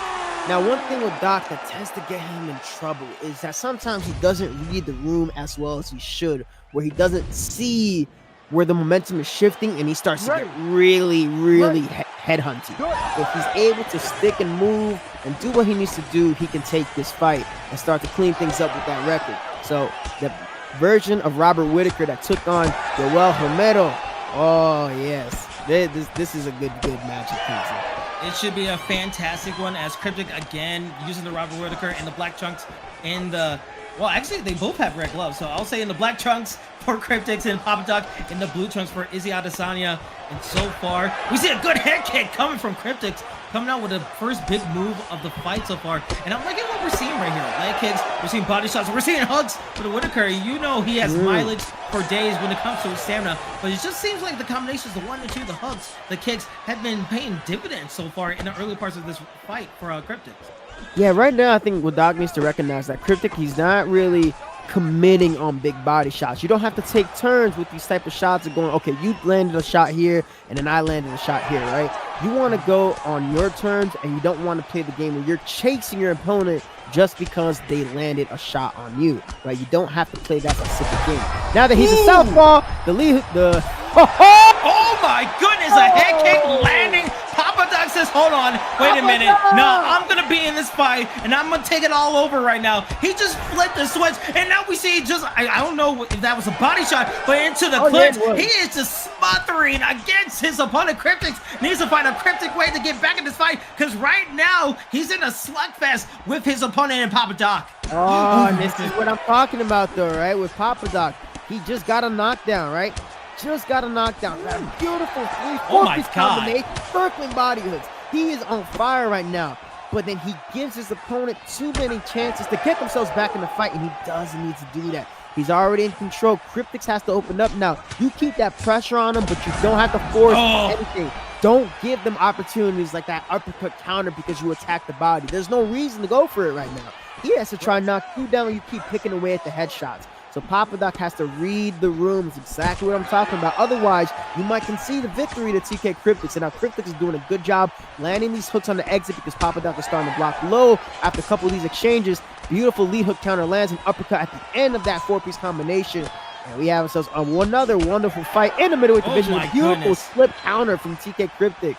Papa Doc, if I were him, I'd probably move out of southpaw. I don't think that would be a good idea to stay in southpaw at this point. Even in real life, Israel's defense is not as good as it is in southpaw as it is in orthodox, and you want to take away him landing on that side of the block, and he's staying in the southpaw position. 30 seconds left. Good clinch attempt. Look at that, changing it up, bringing in a little K1 work here for Papa Doc. 20 seconds left. Don't need to force anything too crazy. Goes for a flying knee, because why not? He goes for a flying knee. Exchange. Yeah, he just doesn't care. He doesn't care, but that's kind of the mentality that both of these fighters have been happening. And we saw that Cryptic had the first early on head kick in the beginning, and then later on in the middle of that round, it was all Papa Doc able to get the rock, able to get what he wanted, and then it kind of shifted into Cryptic. sure that we're not seeing like the back and forth how we usually see like a ranked game, like you go for a hit, I go for a hit. It seems like it's like a basketball game where the momentum is shifting. You have a 5-point lead, I have a 5-point lead. It's gonna be interesting to see how this second round goes. Do you expect to see like maybe another flying knee from Papa Doc if you see something crazy? I would probably hope that he doesn't do it, right? Because Cryptic is somebody who's fought a lot of, he got the knockdown, he has the round secured, but the cut resistance on the cut resistance on Adesanya, right?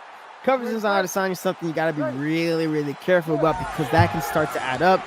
This Robert also has some pretty fantastic recovery, and you see he's back in the southpaw position, which I don't really like because his opponent is leading with that lead hook so much.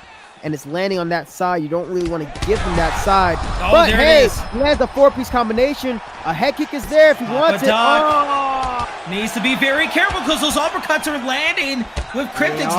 Landing with a couple of those. But right now, Papa Doc, this is what he likes to do. But a third one lands. Cryptics finding his avenue. The uppercuts land not 1, not 2, but 3. And that will give a nice meaty rock for Cryptics. But Cryptics needs to be fairly careful. He knows that the head kick, he knows the flying knee could be implemented by Papa Doc at any moment. And it feels like when Papa Doc is in this situation, when he gets cut, he likes a taste of his own blood and he turns on another level. He's up the Cryptics to get knocked down. The perfect timing. It worked really well. The knock, the rock, the grappling pow, and Papa Doc gets the victory. All right. I was saying go to stack, but hey, this man, you see why that's my boy. It's crazy. Jeez. Because Cryptic's had his moments. Like he had those moments where he really could have, like I had to defend the title against Papa Doc in UFC 4. Like he's always been really, really, really good. But a lot of times he almost gives his opponents the chance to get those W's on him. And I'm very happy to see him get a W back for the Phoenix camp. Just beautiful use of 4-piece head kick, the beautiful left-hand counter at the end of the 4-piece combination. That was really, really well done from Mr. Papa Doc.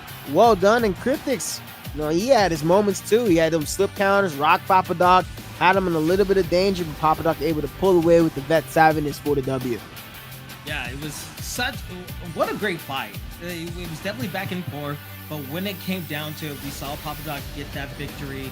And it was just like beautifully done where he was just able to withstand the storm and able to pull it out. And we'll have to see. Again, that was, if I'm correct, that was a top 20 matchup. Papa Doc was 14. Cryptic was ranked number 19 in the PlayStation rankings for the ESFL side. So hopefully we get to see Papa Doc maybe move a little bit forward, maybe break that top 10. Maybe get a rematch with Treehouse or something. I don't know. I think he fought Treehouse, right? Did he fight Treehouse? I think maybe. I'm sure someone in the back will tell us, but that is an excellent segue to talk about our next fight, because our next fight is ready to go. Get your predictions in, because it's going to be Treehouse going against AKA MG. And this one, someone though has to go, but it's hoping not to be Treehouse because he is undefeated. He is on the rise, breaking the top 10. Can he defeat someone who's way in the wings in the top 11? Well, AKA MG. Treehouse had his Mark Hamill moment, right, against BM Vanio, right? Had a good first round, but then Vanio ended up winning the next two. Apparently some rules were broken, so the L got redacted from Treehouse into a no contest, but you can still take a couple things from that film. With Treehouse, you know what to expect. This man is the modern day UFC 5 virtual Damian Maia, and he's slowly working on his striking to help out his grappling, but his grappling's top notch. He just disposed of Advaita X yesterday on the Mellow MMA Yeah, card. I was going to say, I commentated that, and it was like the arm bar, and I was like, oh my God, it was no joke. It was quick, it was no joke, but let's see if he's no joke. Can he repeat his performance like he did last night? Can he go 2-0 in the weekend? We have Treehouse and the Chris Weidman pick going for the grappling against MG, who's using the Izzy Adesanya. Do you think it's a smart strategy to go with an Izzy Adesanya pick against a Chris Weidman that has the grappling, has the striking as well? Nope. This is like... This is like, like your teacher gave you a test, right? Like your teacher gave you a test. And then they say, hey, this is an open book notebook test. And you know what we're going to do? We're going to go and you're going to leave your freaking book bag at home for your open note test. And then you're going to wonder why you fail. Not the Because eraser. this is just, why would you go Adesanya against I Am Treehouse? Well, he's gonna be regretting that decision right now because he's getting a posture of Yep, position and already just getting cut up, getting beat up. He has no way to get out. I don't even think he landed a punch yet in this whole first round Just here, the Romero. kick. It's Just the been kick. smothering. Yeah, just the kick. That's all he's landed. And Treehouse, yeah, Jeez. you know what? He's trying to switch my from God. Damian Maya to Khabib. Like he's trying to switch from Damian Maya to Khabib. All right, it's a fake there from the get up. Mount again is unable to deny the mount.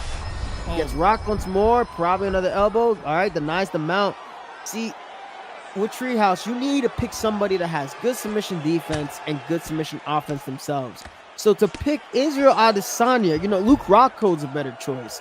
Dricus du Plessis is another choice. I mean, he's able to get the half guard, but you've conceded 2 rocks, gave up the mount position, and now you're at a head-up disadvantage against I Am Treehouse, and he's going to go ahead and take the mount again, but he gets up.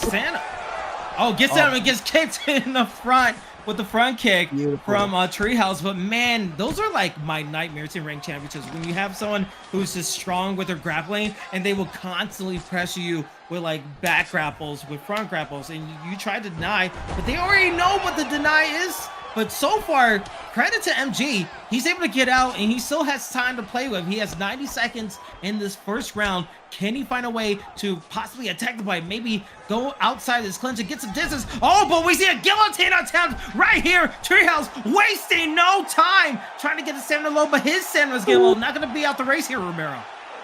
Yeah, so right here, great defense from MG. I'd probably look to go into mount. Yes, right. Don't get up from there. Make him pay. A lot of the mistakes that Treehouse opponents do is that they don't look to make him pay. They're running away from Treehouse. You need to make him understand that you are not scared of his grappling, and then look for your opportunities to initiate your own submission attempts. There is something there. No, I mean, the attempt is good. That helps score some points. It's not going to win him the round, but it lets him know, hey, Treehouse, I'm not going to be scared of your grappling. Denies that transition. There's huge. not a lot of time left. So credit to MG. I mean, that mount position, he would have zigged and zagged the wrong way. He would have got taken out. If you're MG right now, you need to focus on doing 2 things. You need to be looking on trying to move laterally with the jab to interrupt the clinch attempt. Then you're going to try to slow him down with your own clinch. Israel Adesanya has level 4 clinch knees. Use those clinch knees to get damage, right? Go into single under, take that, run at those knees, win on damage. When you get down to the ground, you cannot allow him to initiate. Stick to circling. Don't stand your ground for every single situation that you need. A lot of what comes down to Treehouse is that he's just going to keep pressing to go to mount. His full focus is going to be mount, and then maybe occasionally taking it back. Yeah, we'll have to see how the second round goes. Can we see the adaptability that his opponent MG is going to need? Or will we see Treehouse work with what he's got? He goes for a takedown, but gets a nice denial, and kudos for MG actually getting up for the stand-up, trying to go for a knee, but waits for a while to not do that. He's going for another one. Beautiful. It just seems like it's constant takedown attempts from Treehouse. Treehouse is trying his way, but good job defensively. It's been a defensive battle for MG. Yeah, if I'm MG, I'm going to probably look to, deny transition, maybe even look to get to backside. Steal the clock away from Treehouse, right? Like, you don't have to get up right away and then deal with these attacks. You stay on top, you look to land your own ground and pound, right? Good, chooses to go to side control, right? Use the clock against the grappler, right? Use it against him. He's not working. Look, now he's going into the pound. Now he's denying Treehouse's position. You need to remember, you are in an MMA fight. This is not kickboxer versus wrestler. You are also have your own hands to throw. And now the script has flipped. And what did we talk about earlier? Oh my God, everybody can be the hammer. Not everybody can be the nail. And we're seeing here right now with Treehouse, he's in a situation where he's the nail, and now he's getting punished by Israel Adesanya. And this is even though he could have had a different pick, right? Dricus, he could have had Luke Rockhold, right? That's for submission defense that would save him in case Treehouse gets on top. But when it comes to just working the ground and pound, you can do that with damn near anybody, and Adesanya does have some good ground and pound. Yeah, along with being a hammer and the nail, it seems like he's building a shed. He's building like so many houses with the strikes that he was doing with the ground and pound. But now he's in a dangerous situation while Treehouse taking it back, keeping his composure, knowing that right now he had so much advantage when it comes to the fight selection, but the defense turned into offense for MG. What can he possibly do now? He goes into the backside, but he's running out of stamina real quick. And Izzy, for all of the defensive battles that he's been doing, still fairly good with his stuff. So if he's able to get a get up, if it goes to a trade in the boxing, in the phone booth, this could be challenging, but good denial so far from Treehouse. But a denial back, and that's damage low. And now we see a submission attempt into the triangle choke. This could be huge, Romero. Yeah, and I'd like to see if he's going to transition. Oh, he should have taken that submission attempt a while ago. Oh, my goodness. Now, MG, go give a hand to MG for this counter grappling. Like, this is where I see where the confidence was now with the Adesanya pick. Like, he's confident enough, I can beat Treehouse without needing to have a set grappler. I'll say it because we do say that with Treehouse, because he's mainly submission happy, he still has some holes with other parts of his game because he needs the position. But now we're in the full guard. Now, if a massive denial happens here, and there's a denial, and Treehouse is able to get into TBS with 10 seconds left, he'll be fine. But, oh, as I say so, he might go straight forward. Good armbar attempt, but not enough seconds. He's not going to get that last second submission bar to be low. Possibly might be scoring, but now you go into the third round. We saw that Izzy, MG, was able to take advantage of that second round, get him down, get in the ground and pound. Now, will Treehouse change up his strategy? It's the third and final round. Could be 1-1, could be 2-0. You don't know. Never leave it to the judges. With a beautiful front kick like that. MG is working with the stamina he has. Going with his striking, knocking him down. Now in the clinch, he takes him down again. What a change on the book of the novel. Piece by piece, he's been breaking down the Treehouse with his chainsaw punches, and now he's taking advantage. And the thing was, like, he knew that Treehouse was probably going to try to duck, whether it be ducking into the clinch or ducking into some type of back take. He had a front kick loaded up. He's going to play smart here. You know, it's a little bit too early to be messing around on the ground here. Oh, my goodness. Great choice. Got to watch out. Great work here. And now he's on cruise control, right? You know he's going to bail. You can deny that. You're good here. This is good. He has nothing to worry about. Look how much of a long-term stamina advantage that MG has, and it's a little bit suspicious stuff here. But and gets in the top half guard, gets a nice denial. He still has plenty of time. With there still is a chance for Treehouse sticking with his game plan, sticking to what he knows he wants to do. But right now, MG, he just needs to stay patient. He needs to find out what he could possibly do. Maybe that submission attempt score, we will have to find out. But now the possible, this will definitely score if he's able to connect. Oh, but not enough stamina to fully go through the whole reason. But another denial there, Romero. And this is kind of troubling for MG now, because right now he is scoring a lot. Yeah, I'm interested to see why some of the stamina wasn't getting taken off and he's landing some of that ground and pound. But MG is able to get up, using the power transition. And the thing was, in round one, Treehouse went for a headshot. This is a flex. They go for the armbar. That's a overhand miss. He went with a kick. It worked really well. And now insult to possibly injury. That arm is getting ripped to shreds, but he's going to need another chance. He's going to need an opportunity, but very smart. Here we go. What can Treehouse do with his grappling? Uppercut, missing. Goes for a clinch right here. Trying to work with the guillotine. He gets it, but will that be smart enough to do it? No, it's not. It's just not enough time. At this point, he is at such a long-term stamina disadvantage, right? This is now he can't grapple, and this is what happens when you're mainly one-dimensional one area, right? He can't do anything with TBS now. His long-term stamina is screwed beyond belief because of what? The defensive work of MG, and we're seeing it pay off in a 3-round fight. He can try to get into these submission attempts. It's not going to win him the fight. And right now, MG probably has the ability to go up to stack. You know, there's going to be some type of armbar attempt, right? It's not going to be there. MG is going to take this fight by decision. Yeah, we'll have to see. I mean, there's still 25 seconds left. We see the top half guard position for MG. Probably feeling comfortable, but goes for a stand-up. Maybe he wants to finish off inside. Oh, he gets the uppercut, but not enough stamina. Wyman pressing for a front kick, not really fully landing. Goes for a slip. Oh, gets hit with uppercut. elbows, and that will be the end of it. Will we see I MG didn't need to get the skip victory? that. And he does. MG, who was 3-3, now 4-3, and Treehouse undefeated streak is now over. Now, Romero, talk to me about the gameplay, because Treehouse had all this hype. He had an armbar first round victory, and it was a split decision. Wait, what? No, it wasn't. No, it wasn't. Excuse me. Sorry. We got some false information, but we see 29-28. So the second round and the third round went into the decision of MG. But talk to me about how Treehouse, with all this hype, with the undefeated streak, how was MG able to disrupt that and get a victory of his own? He grappled back. He didn't run the entire time that Treehouse was trying to. Like, Treehouse got into one of his best positions early. Like, we've seen the GG against Ed Parker. We've seen a GG against Ed Veda. And MG zigged and zagged the right way, was able to, get out of there. And on top of that, when he got into mount and he forced Weidman, he got a lot of denials in round 1. He was able to defend a lot of takedowns. So even though he got some of his work done, the cardio stat of Chris Weidman isn't as great as the cardio stat of Adesanya. And he goes into mount, lands some good shots. And then hence to round 3, that Treehouse is striking. It's limited. It's not fully fledged out. So not a lot of people respect the striking. Round 1, when he was by the fence, his opponent was by the fence, he threw a front kick because he can try to defend a takedown, right? So he knows that much is going to get set up. But you start to see Treehouse's game fall apart when he's unable to have a stamina advantage on the ground.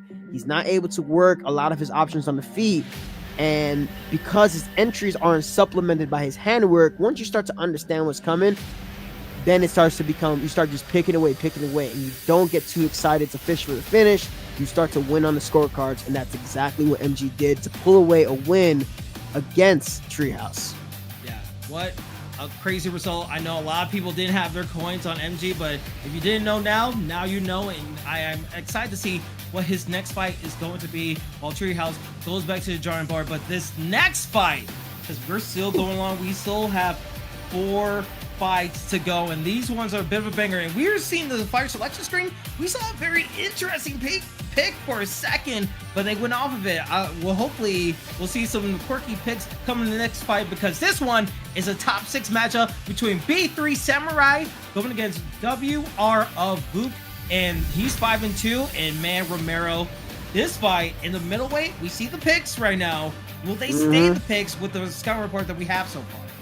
I mean, 3-1 B3 Samurai, lost to Ed Parker, beat Versatile, who was a Versatile second loss, defeated Papa Lemur, who was a former ESFL champion in the Battle of the Leg Kickers, beat him there.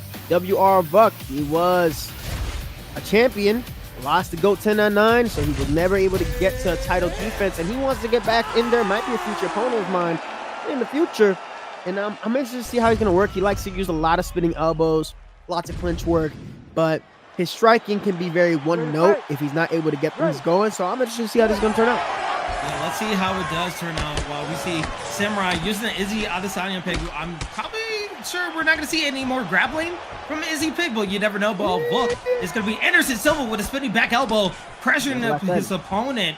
But so far, we see a little bit of blocking coming in. Oh, but a 1, 2, 3, 4 coming out from Samurai. Samurai doing a nice job so far in the beginning, as the body shots will change the dynamic of difficulty of this matchup. We see a head kick coming out. Maybe Samurai Rob is going to use the full arsenal of the Izzy Adesanya kickboxing.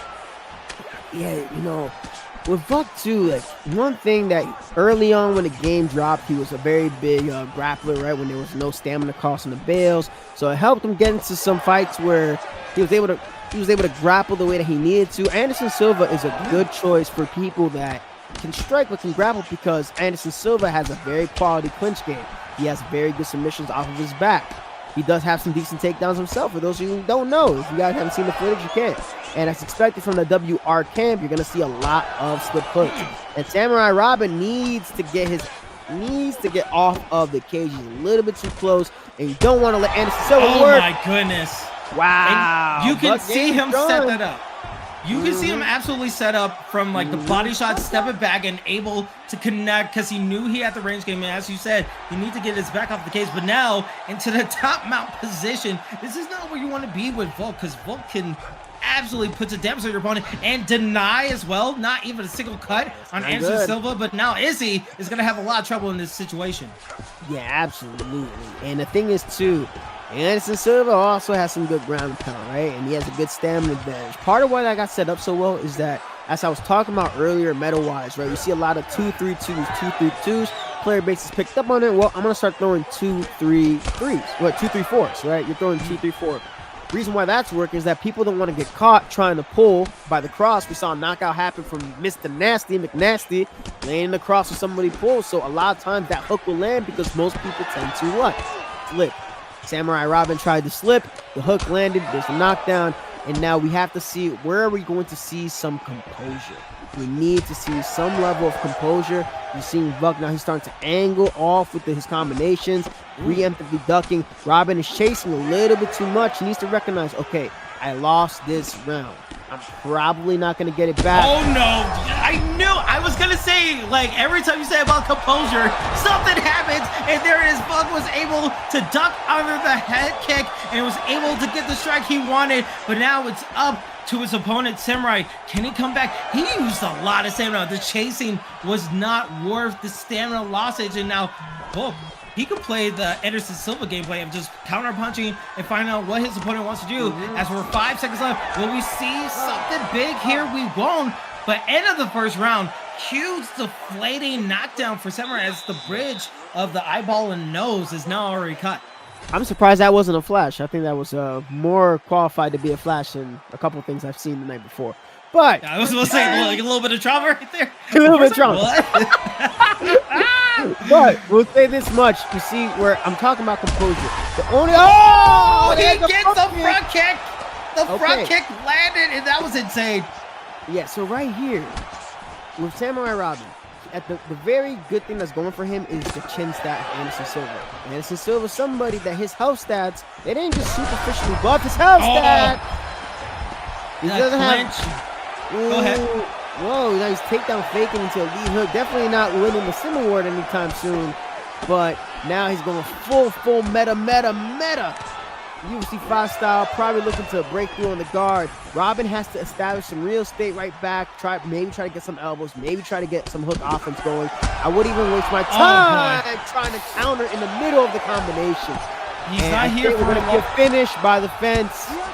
He's not here for a long time. He's here for a KO.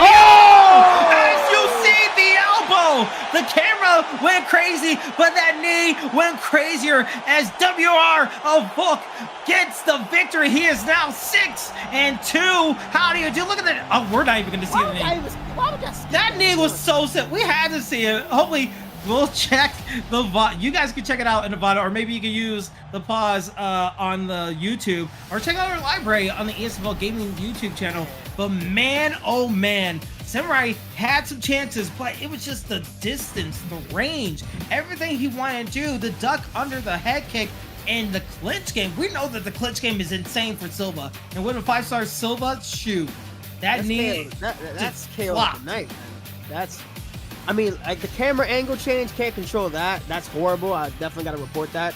I definitely got to report that. That's bad. But the knee itself, that was something. The knee, in terms of Anderson Silva and what he does and how he finishes people with like those clenched knees, that was a work of art. And part of it came down to, you know, Samurai Robin, he gotta rock settle. You don't have to get into this firefight. But he opted to keep engaging. He already had a bit of an advantage that he could just kind of worked out a bit. Didn't work in his favor. And WR Buck showed why he's a champ. Absolutely. And you know, I wonder if someone could tell me in the back. I'm sure we're gonna have like stats about this, but I want to see if everyone who the chat predicted, like the majority like favorite for all of these fights, I wonder if they all lost in this whole card, because this card has been so unpredictable with the results that we've seen, that I've seen like, oh, I lost, or like I spent so many coins on this fighter, but like the underdog fighter was actually winning. So I think anyone who had like a positive record against their opponent actually lost. So interesting to see how competitive the ESFL has been so far as we are continuing on this path, and hopefully maybe history repeat itself, or will we see a new path? Because our next fight is the main event of the evening, ladies and gentlemen. It is a top 10 matchup between B3 Wavy against K1 the Pug, and we're going to the lightweight division, and the scout report is going to give you all the details. Romero, break it down for us. So B3 Wavy, I ran into him a couple times on ranked. He can hang. He can hang. Like, he can hang for the most part. He obviously was a former champion. His submissions, like his submission defense, ain't exactly all there, which is probably why he's using Islam Makhachev. But he is somebody that can build very well. When he was a champion, if you wait on him a little bit too much and you don't take him out of his rhythm, you're going to allow him to get into a flow. K1's been very active on this card. K1 the Pug is trying to keep the K1 train alive. And Armin Tsarukyan is not a pick. Like, I'll be honest with y'all, like, I am not good with Armin Tsarukyan. Like, for some reason, he just doesn't flow well for me. And Islam Makhachev, this might be his next in real life defense takedown attempt, and I already see what it's going. Yeah, big takedown. And Wavy, the Makhachev pick, 4 minutes and 26 seconds already in his favor. Like, to have that much time to work. Yeah, against Armin Tsarukyan. Yeah, this is your main event. Let's get you all guys set up. K1 the Pug is using Armin. Islam is being used by a Wavy, and this is different. Along with the unorthodox pick of Armin, you're in the Apex arena. We know that, like, arena octagons are a lot bigger than Apex octagons in the UFC Apex arena, so maybe it's a shorter distance compared to, like, other octagons. So not only that you have to defend the grappling that we're seeing right here, maybe you don't have enough room that you want to implement your strategy. So that could also be another chess match in this type of contest here. Yeah, I mean, that's a demerit right there, right? Wait, what was the demerit? I was in my whole, like, soliloquy. Hey, it ain't supposed to be no Apex arena. It's always supposed to be in a... Yeah, I know. Let's say it's not supposed to be. See, in at least arena. you know the rule book. So I'm just, like, in the hype. I'm in the thick of it. I, like, sometimes people tell me in the back what happens, but hopefully we'll get a result in the back when they want to say. But we're gonna let this keep playing now. But so far, the Pug still staying in the stand up, but gets hit with a nice body shot by Wavy. And I wonder, I'm debating who hosts the match, because that also could be another. Oh yeah, it's thing Pug. Pug is the one that hosted the match. Red corner controls where the arena's at. Maybe he had it there because he was playing a friend or something. But anywho, I'm seeing Pug is a lot of panic. Some of his teammates have shown a lot more composure than himself, but I can see how he's overreacting to every little action from Pug. I know he's 2-0 so far. He beat Spooky. That was a great win. Like, that was a great comeback win. Defeated STK Reaper, who we saw, he looked amazing when he beat Muay Thai Jesus. So right here, he's keeping on a relentless grappling pace, but he's getting his takedowns denied. And not only is he getting his takedowns denied, he is losing a lot of long-term stamina. Maybe the moment is a little bit too big for him. He knows that he's facing off against a former ESFL champion, and he's letting that do some of the mental work for Wavy. And Wavy recognizes that. He understands that little bit of a play game. Maybe he can try to go and shoot for a takedown by the fence just to prove a point. Beautiful uppercut counter from B3 Wavy. Lead hook counter lands. Overhand lands. Notice how he lands the big shot, then he settles. Lands the big shot, settles. Uppercut hook. Reads it again. Just too much forcing from Pug Gaming. And I don't think there's any room. It's 15 seconds left, excuse me, in this first round, and Pug needs to just survive, but he gets it, maybe a takedown attempt, not able to get it, but here's always the case. Wavy did such a great job in that first round. Total strikes, significant strikes, knockdowns, everything, takedowns, control, you name it, Wavy got the stats. But we've seen it before when someone goes on the warpath. Wavy's 4-1 for a reason, but K1 the Pug is 2-0 for a reason. He's undefeated. Can he be the second one to lose his undefeated streak? We'll have to find out, but stamina is going to be fairly close as he gets into side control, and that's going to be very important for the Pug. Yeah, this is going to be super important. He needs to stay like glue on Wavy right now as we speak, because if he doesn't do so, he's going to probably end up losing, because on the feet, Force of Nature perk already kicking in from Mr. B3 Wavy, right? Doing a good job of using those fakes. Gets into the crucifix. Pug is really like that, huh? He's going to get to the arm triangle, no dice. And from right here, what you want to do is 3 minutes left. Side saddle is a position you're probably not going to stand stood up in by the refs unless both guys are doing nothing. And you know Wavy's got to do something so he doesn't get smashed in by the elbows. Arm triangle is available. I would not go for the darts here because that might risk too much of an escape from Makhachev, right? I think he faked that. Then he's going to the back. Unable to do so. Watch out because if Makhachev goes up, he has pilot 5-star Kimuras and he can go for a flying Kimura. Goes into back swing. This is great control work from Cable and Pug. And when I'm talking about composure and changing the narrative of the fight, this is exactly what you do. You got knocked down on the feet. You're getting picked apart on the feet. Throw your ego to the side and go ahead and grapple. Use your board for grappling like you need to. And now he has to be careful. He might get stood up here if he's not careful because this timer is relatively short. Able to get into the full guard. Spent a little bit too much time lacking. And now Wavy's in top position with Islam Makhachev. Pug Gaming is going to need to sweep him in order to shift the fight back in his favor. Yeah, we'll have to see with a little over 2 minutes remaining in the second round. It's been a ground battle so far lately in this recent couple of moments. Meanwhile, Wavy still in full guard, still waiting for a chance. Gets a nice. Now Pug losing a lot of stamina there. And now into a set guard, going for a posture up situation. His 1-2 punches goes in the side guard. He felt good about it. He could get the crucifix if he wants to, but a good reversal into the sprawl. But let's see what could possibly happen. Again, another denial, and that's taking more and more of the stamina. Tries to go for submission. Dart choke right here. This is an opportunity for Wavy. Yeah, try to go back flat. Let's see who wins the race. Yeah. And this is what I mean. Like when people... You gotta recognize how the time is working in a fight. Like there's time there for you to maintain back control. And even though he did all that work early on, why did Wavy stand? Okay. I mean, he was getting some good striking, right? In the first round, he was able to get a rock. And you see, he wants to do more of that. And now you see the takedown was not working, but 2 body shots connecting again and again. Pug at his wit's end, knowing that he needs to be careful. The slip that's been connected. 5 seconds left. Body shot, but an elbow to return. Oh, but the uppercut lands, and that would be the end of the second round. Pug at his probably last stand going to the third round. Yeah, like, I mean, we saw a comeback earlier with WorldLife and Versatile. The only difference is I don't see it happening. Or like Wavy right now is 2 on point. To concede the back sitting position that way, no touch of the gloves there. I mean, got a takedown, but he's going to need one of the biggest 10-8s ever to at least get this fight into a draw. And it's not going to happen. Wavy's able to recover guard. He can stay on top and, you know, morally survive to a decision, because if he gets back on the feet, Wavy's going to send him to Valhalla. Yeah, hey, you don't want to go to Valhalla. It's too quick. I mean, we saw that happen so many times with some of these fighters. But right now, a good reversal from Wavy, and that's what Pug doesn't want to have. He's been undefeated so far in the season. He wants to keep it, but now he needs to throw the kitchen sink, but he keeps on getting denied time and time again. And Wavy still connecting, just still working, peppering some body shots as much as he can, because he has plenty of time to play with, right? He can posture up, and he goes for the stand-up because he knows what he can do. He's looking out for a knockout right here. Takedown gets landed from Pug.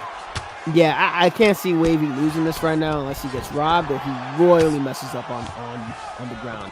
Because he's not in the octagon, is he? He's on vacation right now, right? Yeah, like when WorldLife was up too, like you didn't have to get into a firefight. Like Wavy's like, dude, like this guy's grappling me right now in round 3. He's already couldn't get past my guard. Like he's probably gonna get submitted himself right here, or not. Or he's gonna get up. You know, he probably could have gone on armbar and just took his arm with him. And this is where reading the situation of the room is super important. Tries to see, this is one of those things where like you think the right response is going to be the right response, and it's just not there. Oh, but it gets a nice uppercut for his troubles. He's getting some good slips. He just needs to watch for the rear uppercut, but he gets down with a straight. Oh, he got hit so hard with a right hook that his body flew all the way into the losing column, because his undefeated streak is over, as B3 Wavy is now 5-1 and gets the victory. Yeah, I mean, Armin wasn't the pick. Like Armin is, if your striking isn't phenomenal, he's not. And I'm telling you that he's not the pick. And that maybe could have been better with Volkanovski. Maybe could have chosen Charles Oliveira. You know, there's other options than Armin, Mateus Gamrot too. But with the Makhachev, he was doing well. And the second round was his big moment to really change things in his favor, and he allowed Wavy to recover into the guard position, get back on his feet, continue to work him further. And he's gonna have to go back to the drawing board and think, man, why did I just sit there and backsit it, knowing that it's a short timer? Like, you know, like it's one of those things where you sit back, you look at it, and you go, why did I do that? Because he was playing perfectly in round 2, and allowed Wavy to really settle in, give himself that dominance, and get out a knockout. And I said at the end of round 2, like, I don't know if y'all heard me, I was like, Wavy's gonna knock him out. Like, he's gonna knock him out. I already like, all right, I'm like, yeah, he's gonna knock him out. It was a foregone conclusion in your mind, and that's what tells about the caliber of Wavy, because he was able to implement all of this stuff when he saw that the pressure was getting to the pod. It seemed like it was a foregone conclusion in your mind, but man, what's not been a foregone conclusion has been this whole card. Undefeated streaks, done. Underdogs winning. It's been chaos on the PlayStation scene so far in ESFL 166 live on Twitch and on YouTube. And Romero, before we even get to our next couple of fights, because we still got time, what's been your assessment so far of what you've been seeing from all these competitors that in this whole fight card? I mean, like, a lot of times you're seeing who is deviating from the norm. Like, you'll see a lot of the regular high pace back and forth, you go, I go, which for me, from a audience standpoint, you're gonna enjoy those type of back and forths, right? But then that's when you can tell a foregone conclusion, because you can predict it, right? You've seen so many virtual fights get simulated. Like, all right, I already know how this is gonna go. I haven't seen anybody, maybe 1 or 2 fights, maybe where I see somebody go, okay, like, this is like some unique stuff. But in terms of like high level competition, it's all there, right? By definition, high level competition, you're seeing all these counters available. You're seeing great defensive work on both ends. I think the performance over Treehouse from what was the name again? MG, right? AKA MG. Yeah, he is. Yeah, MG. I thought that was really, it was awesome, because he had somebody that if Treehouse would have just got one sub in TBS, it's like same thing if you're Sean O'Malley, if you're Conor McGregor, if you're a lot of the strikers in all these divisions, you get caught in TBS once, and it's pretty much a GG. Didn't allow for that to happen. And for him to then flip the script on Treehouse, I thought that was really cool, because it showcased a very well-versed game. And I want to see somebody, GOAT's always somebody that has something beautiful in the back pocket in terms of doing something different from the norm. And I'm hoping I see something different from the norm in this matchup right here. We have 11 Bravo taking on, you already know who he's taking on. He's taking on Smudger. Yeah, absolutely. This is our co-main event of the evening for ESFL 166. A lot of big stakes in this contest. Smudger 5-1, Bravo 3-1. Both guys have been on a tear, but now this is a top 5 matchup. One win could possibly get you in a title contendership shot for the next card. So when you look at the scouting report here, Rivero, we know that these guys are looking to prove a point and trying to earn their way into another title shot. I mean, it's how dominant is it going to be, right? Because we had WR Buck, he looked fantastic, right? Like, he was former champion, right? Then B3 Wavy, Cruz his opponent. So I don't know. We'll have to see who's going to get a title shot after, and it really depends if GOAT wins, right? Is he able to defend, and he'll tie with Wavy for the seasonal belt. It's really about who got the most emphatic and the most dominant victory. Smudger, in his case, if he wins, you probably would have to book him versus Wavy, right? Like, for as a #1 contender, maybe have that over on the Xbox card just to like get that stuff done. And I'm just it's a lot of really good tight matchups that we're noticing right here. And I'm personally loving that. It's going to be awesome, and hopefully everybody loves this co-main event because, again, Smudger is in the Conor McGregor, and 11 Bravo is using Ilya Topuria. Romero, avert your eyes, or don't even think about last night, because we know how this matchup usually goes. You don't want to get taken down if you're Conor McGregor here, but right now we know that the Southpaw versus Orthodox matchup is uniquely in favor of Conor McGregor, but with a takedown, a little bit of a trick right there from Bravo, you have to think that Smudger is going to be on his P's and Q's with his denials, or at least a lap in. Yeah, so right here, this matchup was really important is the rear hand. The rear hand is going to determine who wins and how early you can get that rear hand off with Conor McGregor. Topuria, he has the power, he has the better grappling stats, hands down in comparison to Conor McGregor. So the only thing that can keep Conor alive, so to speak, is going to be on the feet, and you have to establish that edge early. And now we're seeing 11 Bravo mixing up a lot of takedowns, takedown feints, flipping underneath. There's some good body uppercut work, but there's a reason why I'm pretty sure Topuria has been in the lead in terms of most fights won in featherweight. He is the pick. Like, people are picking Topuria because he just has a high percentage rate. And we're seeing it right here. Already a cut has opened up on the eye of Conor McGregor. And because of that block stat of Topuria, ain't nothing happening yet. Able to trade away. Good exchange from 11 Bravo. Still have to be cognizant of the power that Conor McGregor has, of course. Yeah, absolutely. Looking good back foot work. Yeah, we saw a couple of moments ago that it was an overhand that missed from Bravo, and then a head kick missing for Bravo once again. So right now, even though Smudger is getting hit or getting pressurized, it seems like Smudger has an idea of how he wants to play his distance game as we're approaching nearing the 90-second mark of the first round, this co-main event, which is going to be 3 rounds. We see the takedown attempt almost being landed, but gets denied by Smudger. Smudger attacking the body a little bit with those knees and has his opponents back to the cage. And so far, it seems like Smudger, even though he's getting a little bit of pressure, he's still entering back with a rock. Huge rock by Smudger, and he's just circling around, swimming with the shark, and now he's looking to feast on his opponent. And that was a huge mistake from 11 Bravo, but then the mistake gets committed by Smudger. So both of the mistakes from both of them is that they tried trading in the middle of a combination that was already initiated by their opponent. So just when things were going good for Smudger, got a little bit too overconfident, and then got sat down. It was no joke. Now the position, you don't want to be here against Topuria. Level 3 arm bars.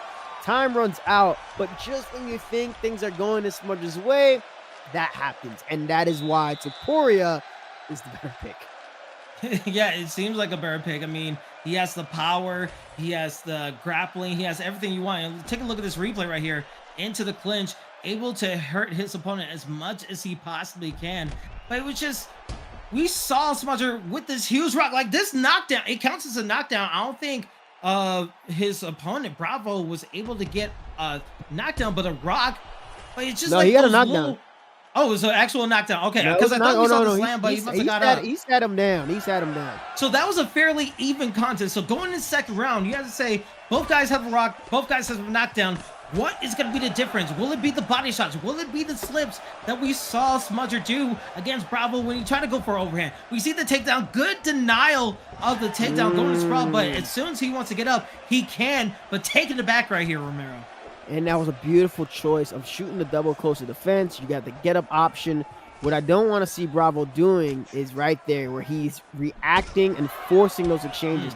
If I was Bravo, I would stop throwing body kicks. You should not be trying to throw these body kicks because they're going to get you in trouble. Oh, wow. That is twice in one day that I've seen somebody bail after a denied takedown. That is beautiful, beautiful work. Like, that is something that wrestlers do in real life. And I like seeing that the community is picking up on being able to do that with these grapplers. That's really, really dope. When I was talking about, you're teaching me something here, Romero. Like, it's just insane to see how much labbing or what technical abilities that is implemented in UFC 5, along with the players' hands, that they try to use like actual wrestling techniques to bail out and do something like that. But now up to the striking, it seems like the uppercuts have been landing so far for Bravo. but Smudger still has a chance. And look at that, a denial into the fake strikes. This is high caliber gameplay that we're seeing. Yeah, the only issue that Bravo's having is that he's initiating a lot of these takedowns with lower stamina first. So it's hurting him a bit. That's why his stamina is getting taxed. If he shot it with a higher stamina point, then he'd be draining counter. But he is winning slightly. He's winning slightly on the damage. But as I say that, commentator curse, he leans right into the lead hook. Can we have a compilation of all the commentator curses you had on this card? Because this has been like uncanny how many times you're like, oh yeah, this thing is gonna happen. Boom, instantly something happens, right? Karma just happens. It's like I know something or something. Ooh, no Good, get up. If I'm Bravo, right? You go and try to force a forward drive, or you go back to the back. Nice, successfully does so, and in a close round like this, goes to the rear naked choke. I don't know how I would feel about that. Tries to go straight for it. Okay. I mean, if you got it, you have to go for it. 1 minute left. He still has plenty of time to get a submission attempt, but will he execute and score some points? It seems like he's going to the half guard position. He's scoring. Like, he entered TBS. He scored off of that. And because that is, you're attempting to finish the fight. You're entering a choke. You put him at risk. Not able to initiate the actual submission itself, but got put in the position. Yeah, somebody's going to have to do something massive in round 3 in order to really, really make a statement in the judges' scorecard. Ooh. Well, I mean, this could be a little bit of a statement. Gives a nice posture up, ground and pound. Got 2 nice shots in as we're going to the 3rd and final round of the co-main event. We welcome everybody from the Rave from NEC. Jakey, thank you guys so much for coming around. I am your host and commentator, Kingsley. Alongside me is Romero. This is ESFL 166 on the PlayStation side. We're in our co-main event right here. We see Bravo using the Elia and the blue gloves, and Conor McGregor is being used by his opponent Smudger. Both guys looking to get a title contendership shot in the future, and this 3rd and final round might be the be-all and all, and not really a touch, but they try to go for it. But Romero, what are you expecting going into the first early stages of the 3rd round? I'm seeing somebody's probably going to go to the body and get rocked off of a rear hook or some type of mix-up off the elbow, because that's where it's kind of leaning to.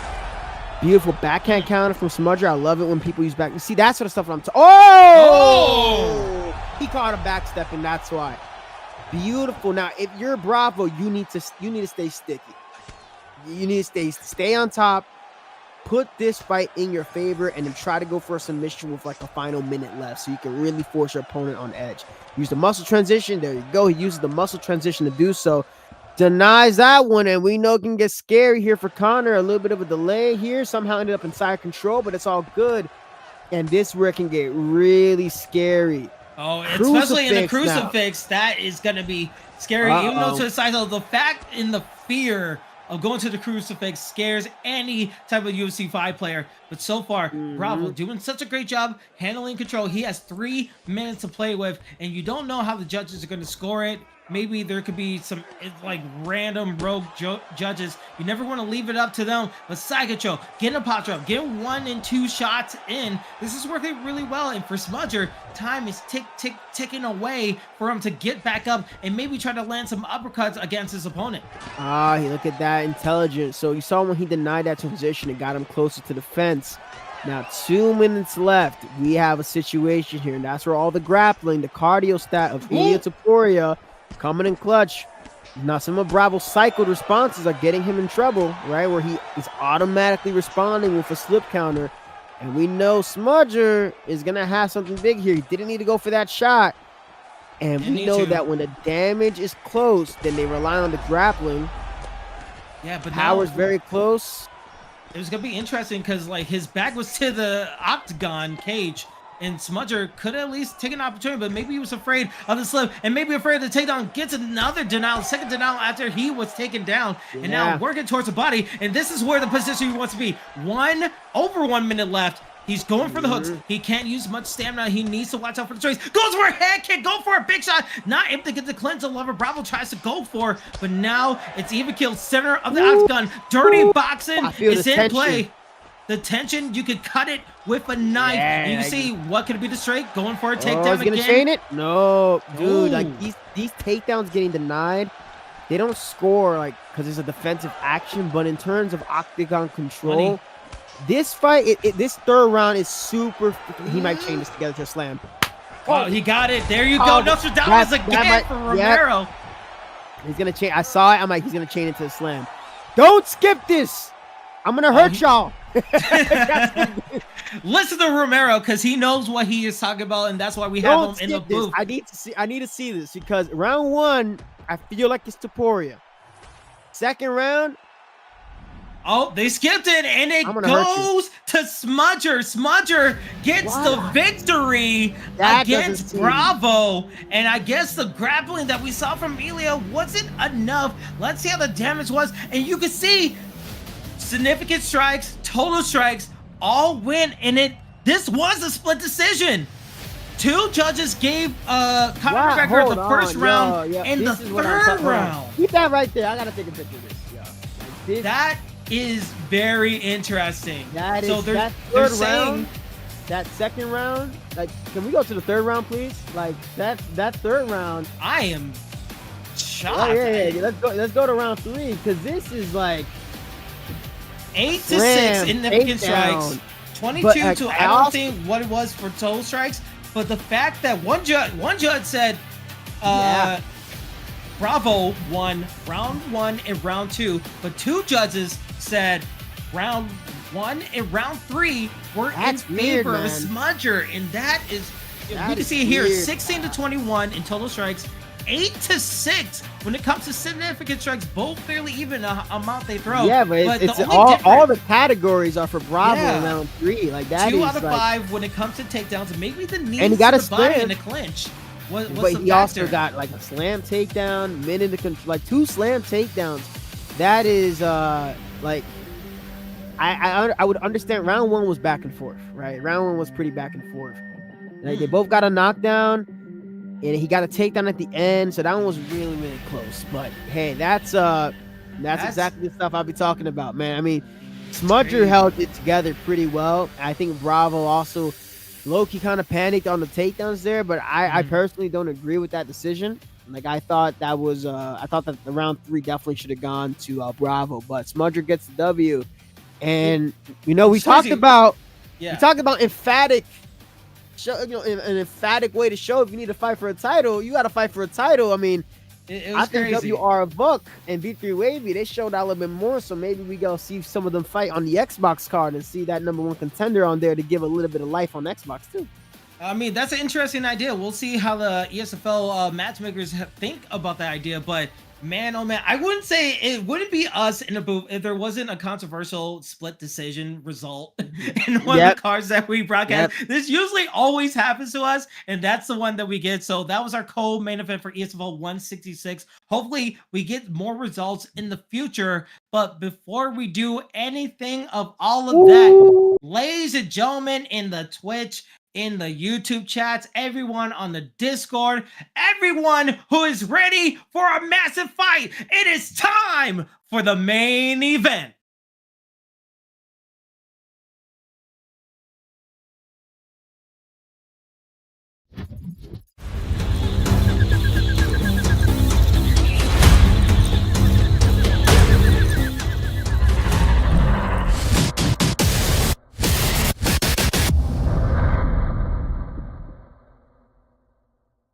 That is what it's all about. Everyone is trying to claim that real life, beautiful ESFL title of their own. And GOAT1099 has a chance because it's about that time to defend that title against the #2 ranked fighter on the PlayStation side, HostNinja. And we saw all the undefeated streaks go away. GOAT is the last undefeated fighter standing. Romero on the scout report for this huge 5-round main event. What do you have for us? I don't even have to look at a scouting report because I've played games upon games against both these guys. Like Goats won plenty sets against me. I've won sets against him. HostNinja's won some match against me. I've won sets against him. Like both of these guys are uber talented. And the thing that tends to happen is that I can see HostNinja, he's hovering over O'Malley, right? Like he's hovering over O'Malley. Maybe he wants to take that pick away from Goat. Goat is good. The thing about Goat is that he's good with just about anyone. And he will grapple if he needs to. He will clinch you if he needs to. He is the first ever UFC 3 ESFL champion. He was a champion on 4 and is a current champion now on 5. First player to hold a belt on all 3 games. Like, he's GOAT1099, you know, he's the man for a reason. Peter Yan, ever since post buff after the Yadong fight, he's back into relevance. Has the Dark Stroke, has an Imanari roll. If GOAT hits an Imanari roll, I'm gonna Venmo you a McChicken. If he knows what I'm talking about. All right. So if you hit that Imanari roll, I'm gonna Venmo you a McChicken. HostNinja, a part of this problem is that he doesn't put things together cohesively when he needs to. Up until recently, right? He's on a good streak right now. Maybe I would assume that he would go Umar Nurmagomedov. I mean, that might be a better choice. If you want to attack anybody who's good on the feet, you go to grapple. Grappling is the greatest equalizer in terms of giving your opponent another threat. But when you're going Sean O'Malley, and GOAT's seen plenty of Sean O'Malley's, this is going to be a firefight. I don't know if this is going to see a decision. We haven't seen too many fights GOATs with decision up until recently. I'm predicting a round 3 or 4 finish for GOAT1099. Well, you usually say that, but then our last fight was literally. Yeah, that's what I said. That's why I said like, usually. Usually, you're right. Usually we have a high percentage of knockouts, but to set the table on what's at stake here, HostNinja has a chance to do the impossible. For Wavy, he's kind of watching the screen very intently because this is a very important detail about the title defense. If GOAT1099 defends his title one more time, he will be tied with Wavy for the real life title belt on the leaderboard. So if GOAT gets this win, they're tied. And then the next man, that could be the tie breaker. So GOAT has an opportunity to go to the top of the mountain and maybe Wavy can meet them there. But right now, everything is on the line. So let's get into the fighter selection screen as we are in the bantamweight decision. As you said, Romero, Sugar Sean O'Malley, Peter Yan. This is an excellent matchup, so you definitely want to get your predictions in, but this is going to be interesting. How do you see this fighter matchup playing out? This is about range, and O'Malley, like I said, he has a little bit of the Dana White blessing with his footwork and his idol. I don't know how much Dana paid the guys over at EA, but sometimes he gets a little bit of extra love where you whiff with O'Malley and you're not even inputting anything and he's just able to glide out of range. That can prove to be detrimental for the champion, who's somebody that is used to things being the way that they're supposed to be.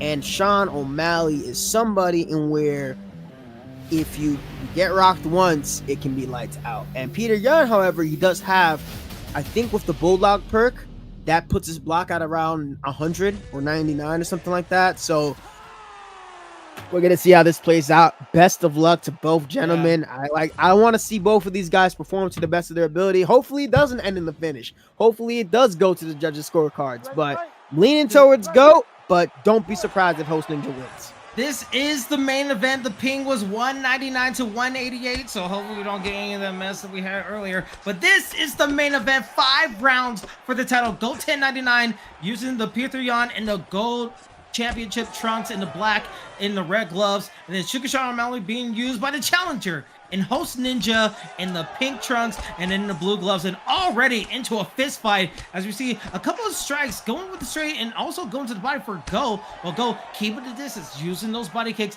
to gain some range. Oh, and a spinning roundhouse working really well for GOAT, and this is what you expect from a high caliber champion like GOAT.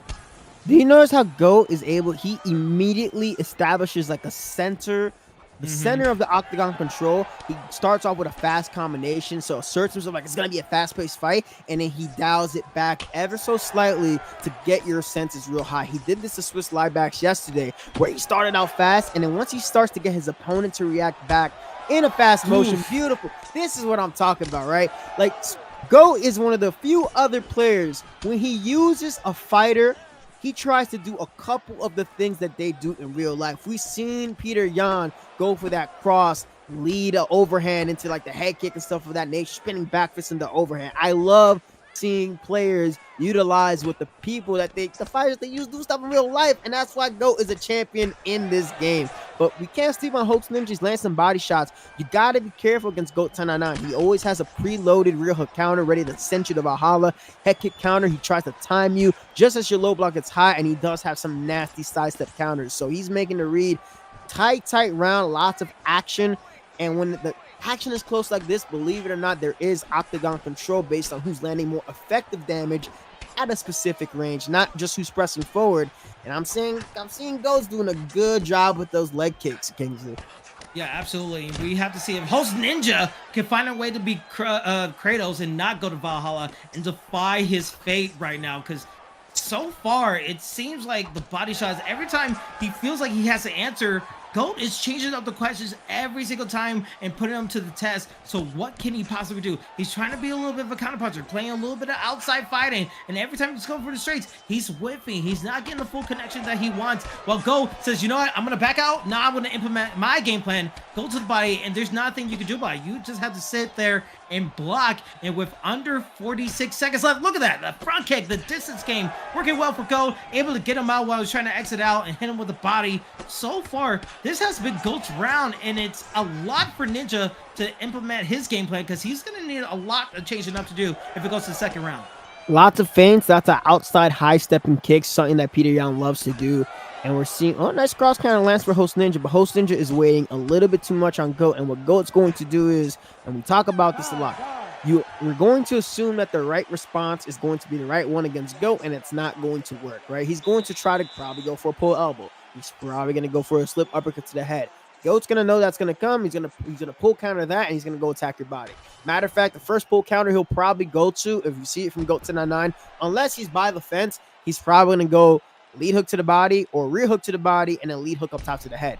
But because he threw out a lot of these dynamic strikes early, he's established a kickboxing threat with Peter Yan. And that is a big part of the game plan for GOAT1099. And he's limiting HostNinja right now. HostNinja has to do something circling wise in order to change the tempo of the fight. He's going to back and forth following GOAT1099. He needs to start circling more and getting some offense into circling. Otherwise, it's going to be GOAT1099's night. Yeah, we'll have to see if it is his night, because if he does win, he'll be tied with Wavy in the title defense marker for the PlayStation side of the ESFL season, while HostNinja is looking to disrupt his own history and make sure he becomes a champion and get into that title race of himself. So right now, HostNinja, what can he possibly do? He needs to circle around, but he's still back to the cage. Needs to watch out. He gets hit with an uppercut right there. Just a barrage of shots, but he's getting some shots of his own. That trade actually went in favor of HostNinja, and now he's getting some straights, and he's making GOAT back up a little bit there, Romero. He needs to put it on the table. He's still waiting a little bit too much. Like, he's not picking him apart at this back range. He needs to establish center and start meeting GOAT, but on his terms, right? GOAT is going to establish the center control, and notice that he won't move. He's going to try to bulldog it out. There's the first pull counter threat, body kick on the exit. And if you want to see something from HostNinja, right, is that GOAT is currently discouraging the sidestep threat. He's discouraging that, and that's why he's throwing out those lead body kicks. I'm pretty sure Peter Yan's lead body kick is like level 3 or level 4. And you're seeing a player utilize a fighter's best assets in the highest level of UFC play. There's by the fence, and I said, ooh, a finish might be there. And this is another thing I'm talking about. HostNinja is such a good grappler, and he's using Sean O'Malley. Like I said, I would have assumed that he would have gone somebody like Umar Nurmagomedov, because Peter Yan in the hands of GOAT1099, he is a bulldog for real. Yeah, but let's talk about that rock sequence. It was like to the body first, and then when HostNinja was reacting to it, it went to a nice head combination. Just like that, leading with an uppercut again. Gets a nice rock with his opponent's back to the cage. But the slipping has been really nice for HostNinja. If he's able to get away from it, maybe he has an opportunity. But that block gauge, that head gauge is low with a nice overhand landing. GOAT1099 is smelling it, but he gets a nice sidestep for his troubles. HostNinja is trying to find his way out of this back of the cage scenario, but again, the pressure of GOAT1099 is doing so well. What can you even do in this situation? Maybe go for a takedown? Oh, he can't go for a takedown there. Too late. It's just a matter of conceding too much ground to the champion. You're conceding a little bit too much, giving him a little bit too much respect. Yep, and that's it. That's what ends up happening. You're going with the Sean O'Malley pick. You have to throw. If somebody is going to be playing like a berserker, the way that GOAT1099 does, as calculated as he is, sitting back and waiting for him to go and make a mistake, it's just not going to happen. You're putting yourself on the fence. You're putting yourself behind that black line, and he's going to be aggressively looking to tear up your head. And there tries to lunge, but he's just caught up against the fence. He's rocked, he's hurt, he's battered up. And that's a defense for GOAT1099. And yeah, absolutely. Again, it's and still your current ESFL PlayStation champion, GOAT1099. He is now still undefeated. He is 4-0, and right now he is tied on the real life ESFL title belt for the amount of defenses with Wavy. So Wavy has to be in a ball of fire saying, hey, let me get the next title shot, let me defend my crown. But Smudger also had a good performance, and there's a lot of contenders. So GOAT1099 has a lot of contenders that he needs to watch out for, because now there's a massive target on his back, and everyone wants a piece there. Yeah, and the thing is that, you know, you got to do your homework, right? If you're going against somebody like GOAT1099, what are you seeing here? You're seeing somebody who is less informed is going to say, well, he just throws combos and he pressures. And if you say that, then you're not exactly the smartest guy in the, you know, the smartest toolbox in the shed. But if you're seeing that he's throwing a lot of shots that are going to limit your shots defensively, then he's waiting for you to lash out right back at him. You know how many knockdowns he needs to get this fight done? One. GOAT just needed one. He's done you a couple times. He gets one knockdown, and if that's all he needs, that's all he needs. But he's very efficient. You can't just simply block and wait, especially against somebody of his caliber. You have to throw something at him that's going to make him respect what you're doing right back at him. And if he doesn't respect him, then let him do himself in. And some of these contenders are gonna have to learn. They're gonna have to learn that the hard way, because a lot of times they're thinking that they're following their own beat of their drum, and no, it's just GOAT1099's world. It's GOAT1099's world, and we're all living it. But Wavy also has one title defense as well, so we have to figure out what the next PlayStation card is gonna be. Who is gonna be the next contender? We'll find out. But before we even talk about anything else, we need to decide what's going to be fight of the night. And Romero, there was a lot of good fights, a lot of knockouts, a lot of split decision controversies. But in your mind, what do you think was fight of the night in your opinion? Fight of the night. I mean, fight of the night. That's a really tough one. I mean, Smudger and Bravo. That, like, with the controversy behind it, I'm looking at it from a perspective of how much of the game's tools were being used there. Like, we're seeing Smudger get some nice counters in, seeing Bravo go from like a denied takedown into a bail. I thought that was really cool. We're seeing a lot of beautiful mix-ups there. Like, I thought that was a really back and forth fight at a very high level. It showed that Bravo is championship material. Smudger was obviously a former champion. So I thought that was skill-wise a very back and forth fight. If there was a performance of the night, it'd have to be MG versus Treehouse, because MG was in no man's land the first round. There's people that would have just put down their controller and be like, all right, whatever, bro. I hate you. I hate EA Sports. Like, this is why this game sucks, and I'm just gonna go and give up right now. He did not give up. He continued to flex, and he took away Treehouse's 0 officially. So I thought that was a really good performance. And if there was comeback of the night, comeback of the night would have to be Versatile, right? Like, he down 2 rounds, down 2-0, and then crazy. Gets a submission on WorldLife to flip things around, and then finish his Islam Makhachev in the Pac-Man position with Max Holloway. Like, so, that's impressive. Hopefully we'll have that for next season, where we have comeback of the night and performance of the night. But let's slow down on this fight of the night. I like the Smudger and Bravo. Smudger Bravo. I was gonna say Cryptic and Papa Dog was also a good contender for fight of the night, because that one was kind of a crazy fight. It was kind of a crazy fight, but that was I look, I like my teammate. If I want to be unbiased and be, hey, you get fight of the night because you're my teammate, I could say that. But Whitaker had like 2 small moments, but it was really almost one-way traffic with Papa Doc, and I don't want to call fight of the night where it's like one-way traffic almost the entire way through. Like, fight of the night is when it's like back and forth. We like that's to me. And no, I definitely respect that. I just want to make sure we have all the options. But congratulations to to Smudger and Bravo. The split decision, the back and forth, that wins fight of the night for ESFL 166. We will come back to you guys next week, next Sunday. It should be another great one on the Xbox side. Well, we see another title defense from our champion on that side. We will find out what the fight card will be for that later on in the Discord and in the week. Check out all our socials if you want to check that out as well. But thanks to everyone for being here on Twitch and on YouTube. Sign up to the Discord, subscribe to our channel on YouTube. Check out the libraries of all the videos that we have. And before we go, Romero, anything you want to say to the people? Nah. No, I'm good. No, okay, that was good. No, I think it was a great. I think it was a great card. I think it was real fun. I like to see a lot of players open up. I thought GOAT1099's performance, like that's the champion. He showed out the way that he's supposed to. I like seeing people starting to open up their options and not just playing the same way robotically like drones. I thought that was real cool. And I thought overall, like it was a really, really fantastic card. And just seems like, like I get on the comms and people were showing out. And I got to see a lot of my friends make their debuts and have a good time. So that was really dope to see.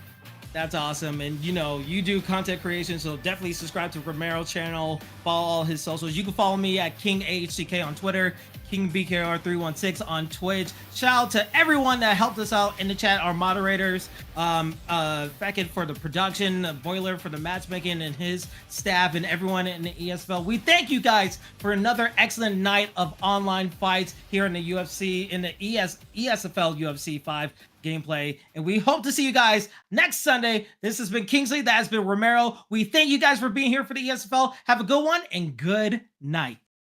Peace out.